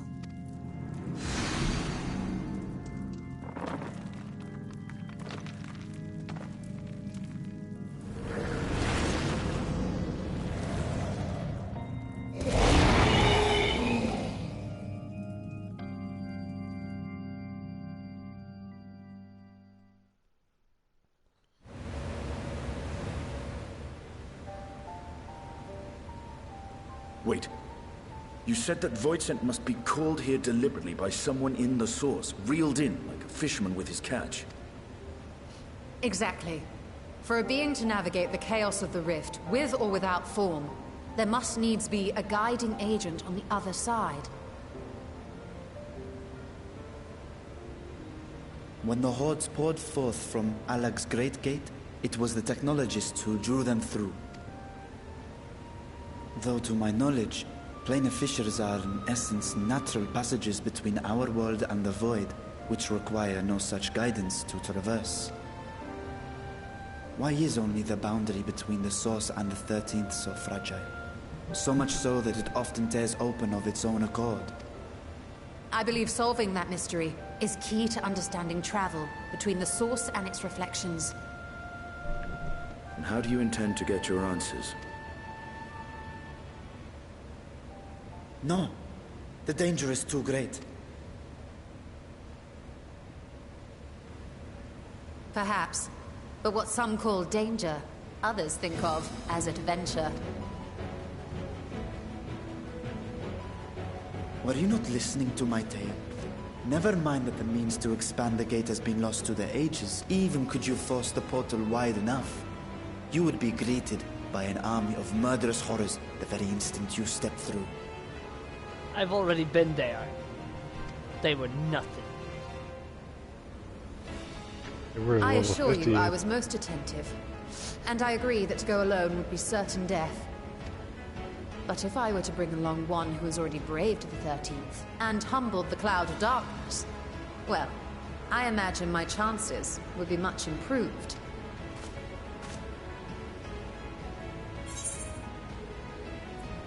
So much for taking it easy.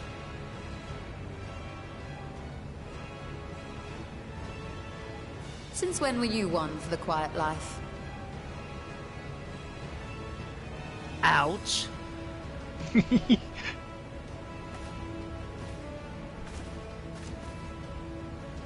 Once again, I put my life in your ever-reliable hands.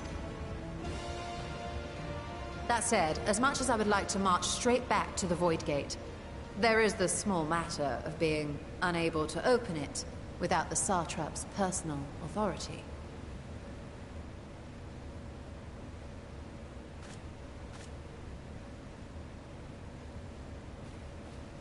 As I've said before, I will grant you and yours any boon you choose to name, provided it does not endanger my people. You have my word that we will take every precaution. Not a single Voidsent will be allowed to threaten Radzat Han, assuming we manage to expand the portal in the first place. You have a plan. Actually, I had hoped you might help us with that. I presume the alchemists you retained supplied you with some explanation of their methodology. That they did. House Daymir was overseeing the project. Daymir. Ah, yes. The family associated with the great work.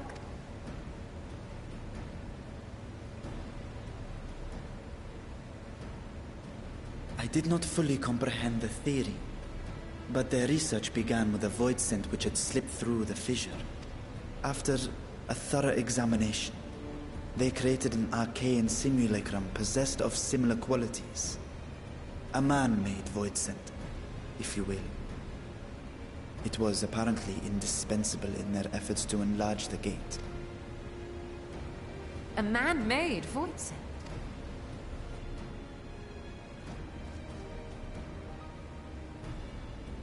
Yes.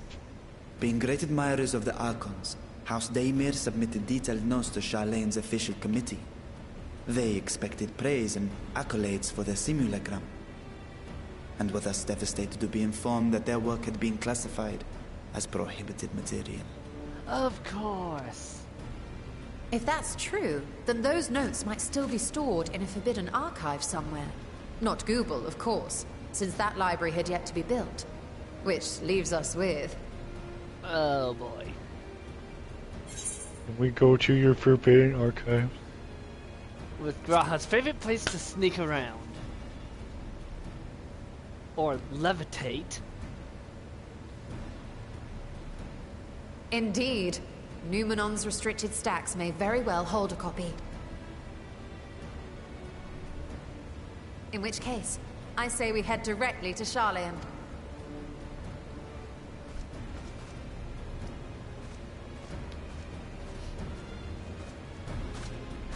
Unless you anticipate needing help to reach the high shelves, I see myself being of little use.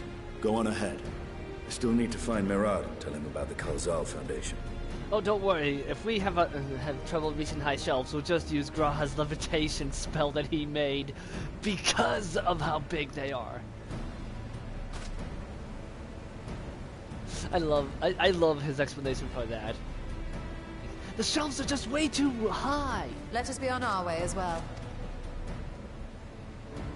One thing I found funny is like when one of my friends got to this section of the thing, he found the book immediately.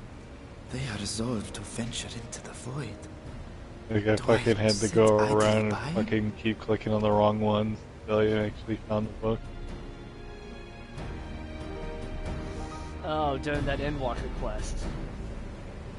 No, the one that's coming up. Oh.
Okay, yeah, just like right over there.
start this. I thought of a really fun way of putting Giggles, I'm in danger, in Dead by Daylight. Yeah. Do you know what the perk Rancor does? I think that came out after. Spirit? No. Okay, every time a gen is completed, you see everyone's auras and the obsessions for a little while longer. Once the gates are powered, keep that in mind, gates powered, doesn't matter how. This obsession can be insta-downed and just moried. However, the obsession can see your aura every time a gen pops. So whenever I see, and if you're not using something like Dark Sense that lets you see the killer's aura when a gen pops, the first reaction should always be, I'm in danger.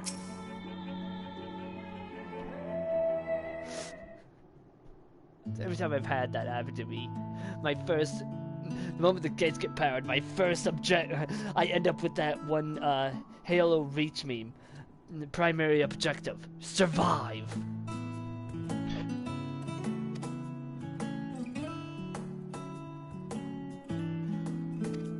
I kind of stopped playing Halo after Reach. I guess I played a little bit of 4, but I borrowed 4 it from wasn't. brother. I don't care what people say. I think 4 was okay. Granted, I've never played it, but for watching gameplay of it, I'm just like, and people hated this. Why? Did they hate it a lot? Maybe it was kind of. I remember this one page I followed way back during its release on Facebook. This one page I 5, followed. a lot of people hate. Yeah, it garnered a lot of hate for some reason. I just couldn't figure out why. Now, I could understand the Halos after 4 garnering hate.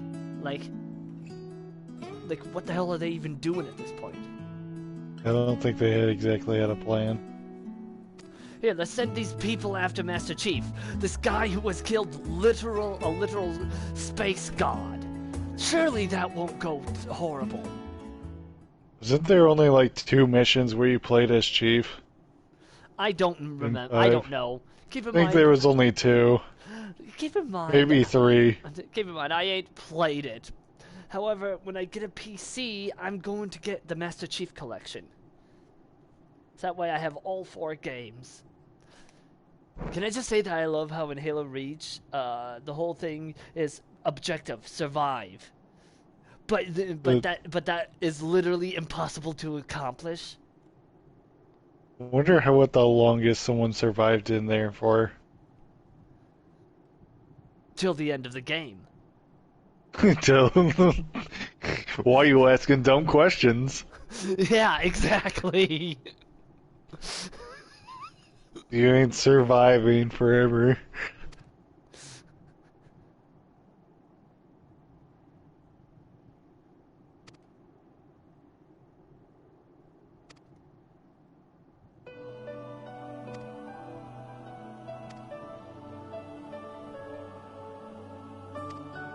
I remember doing those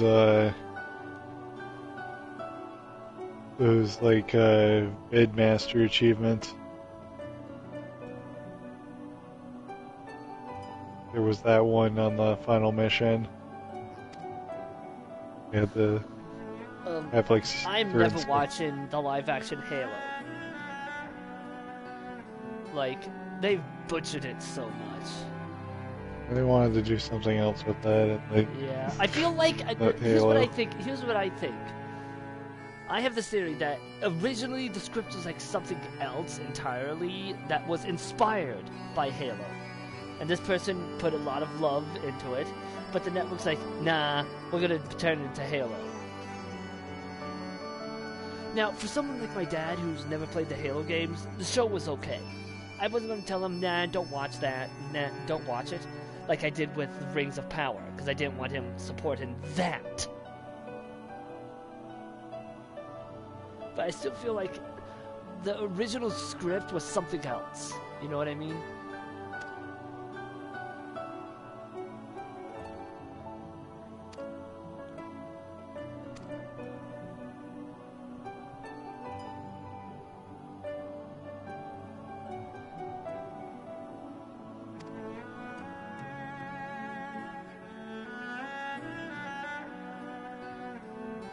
always funny when they give those types of things off to someone who has like no fucking clue.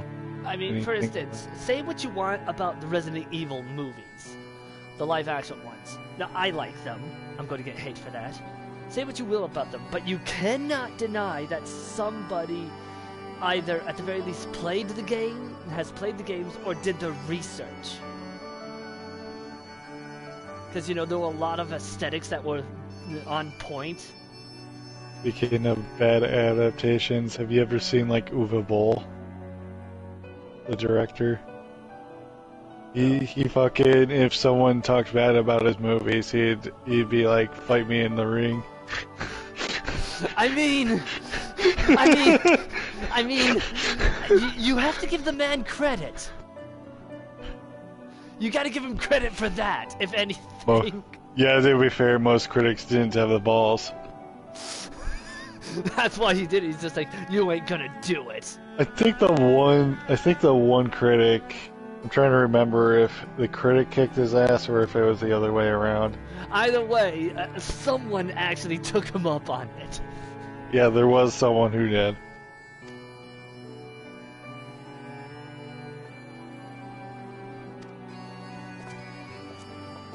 But, no matter what, there will never be a worse video game adaptation than fucking Super Mario Brothers!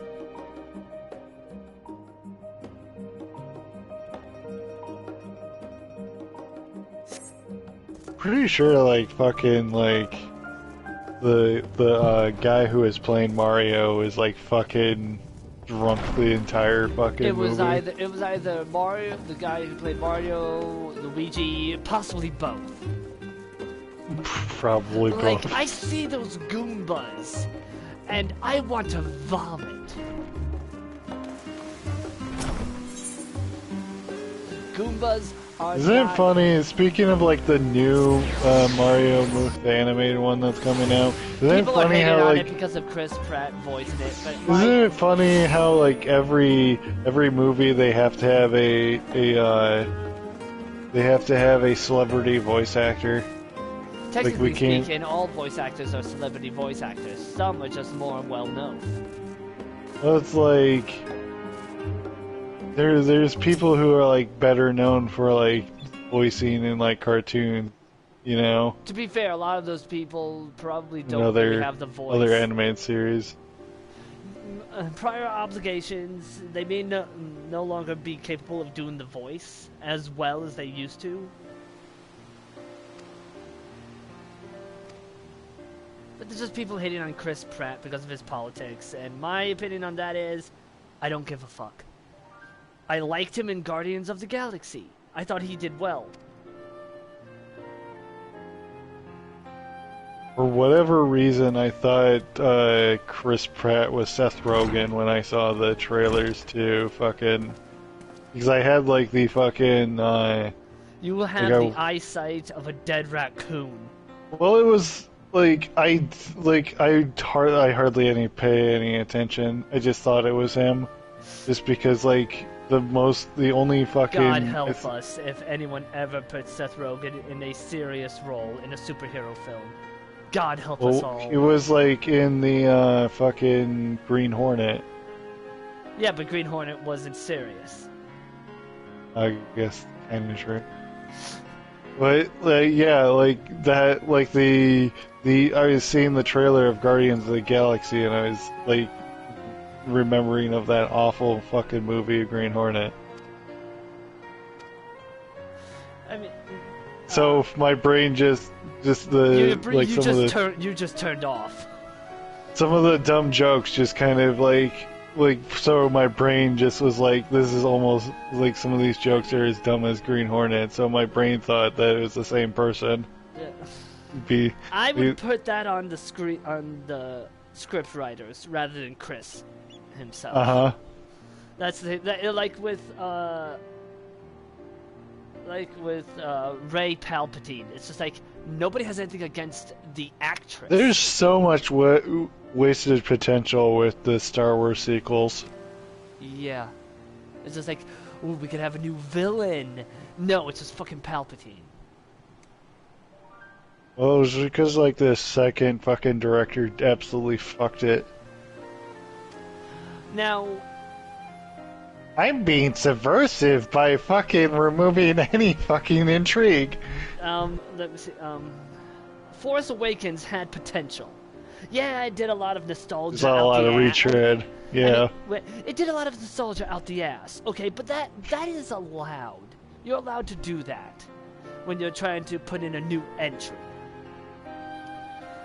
After that, it was we have The Last Jedi, and then what was an attempt at cleaning it up with The Rise of Skywalker. There's so many fucking characters that were just like fucking barely fucking used. My biggest issue is why would Leia and Han name their kid Ben after Obi-Wan, a man that they themselves knew very little of. Granted, Luke didn't know nearly as much of him as some people make it out to be, but it still makes more sense for him to name his kid after it. Yeah, Han barely knew him. Leia didn't know him at all. Well, of course she didn't know him at all. She saw him fucking die. That's the only thing that she would have saw of him. Yeah.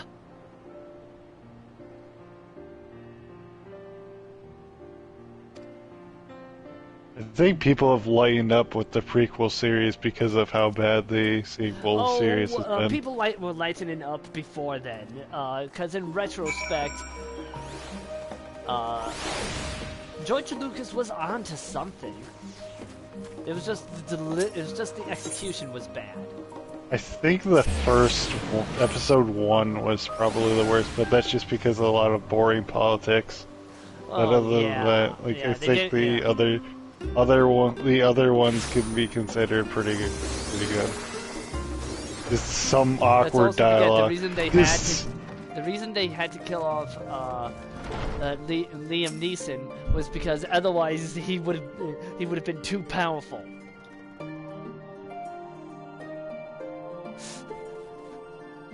Let's be honest, Qui-Gon Jinn was the closest to a Grey Jedi we've ever had in the movies.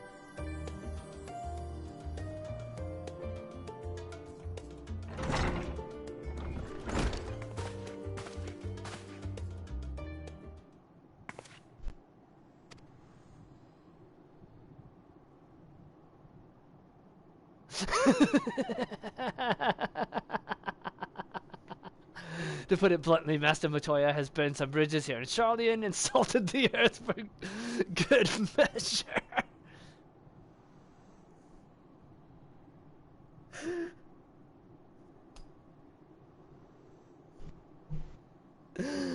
I mean, it's Matoya. What the hell do you expect her to do?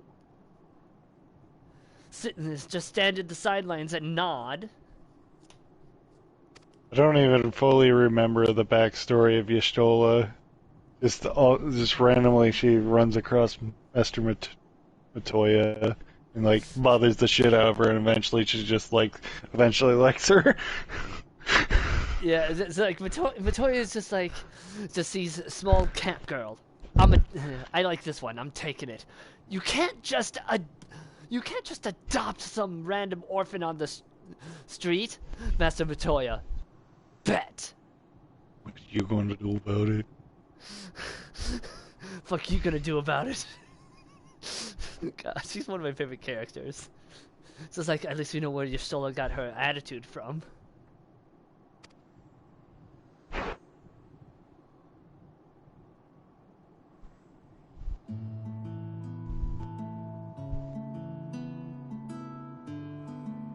They don't usually use Matoya all that often. Yeah, which is disappointing. I want to see more of her. She is just a great character. She's just like, okay, cut the bullshit. What do you want?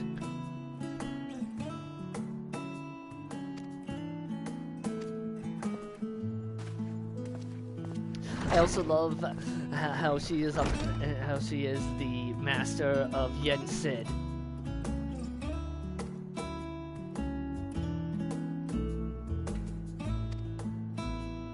I'm talking about the self-operating brooms. Yen Sid learned from her. It's Disney spelled backwards.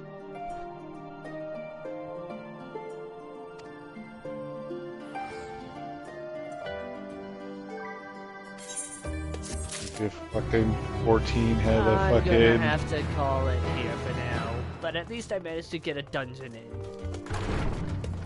See you all tomorrow for when I play Burb Lady. Oh, sorry, no, I mean, I'm gonna be playing Alfred Hitchcock's The Bird.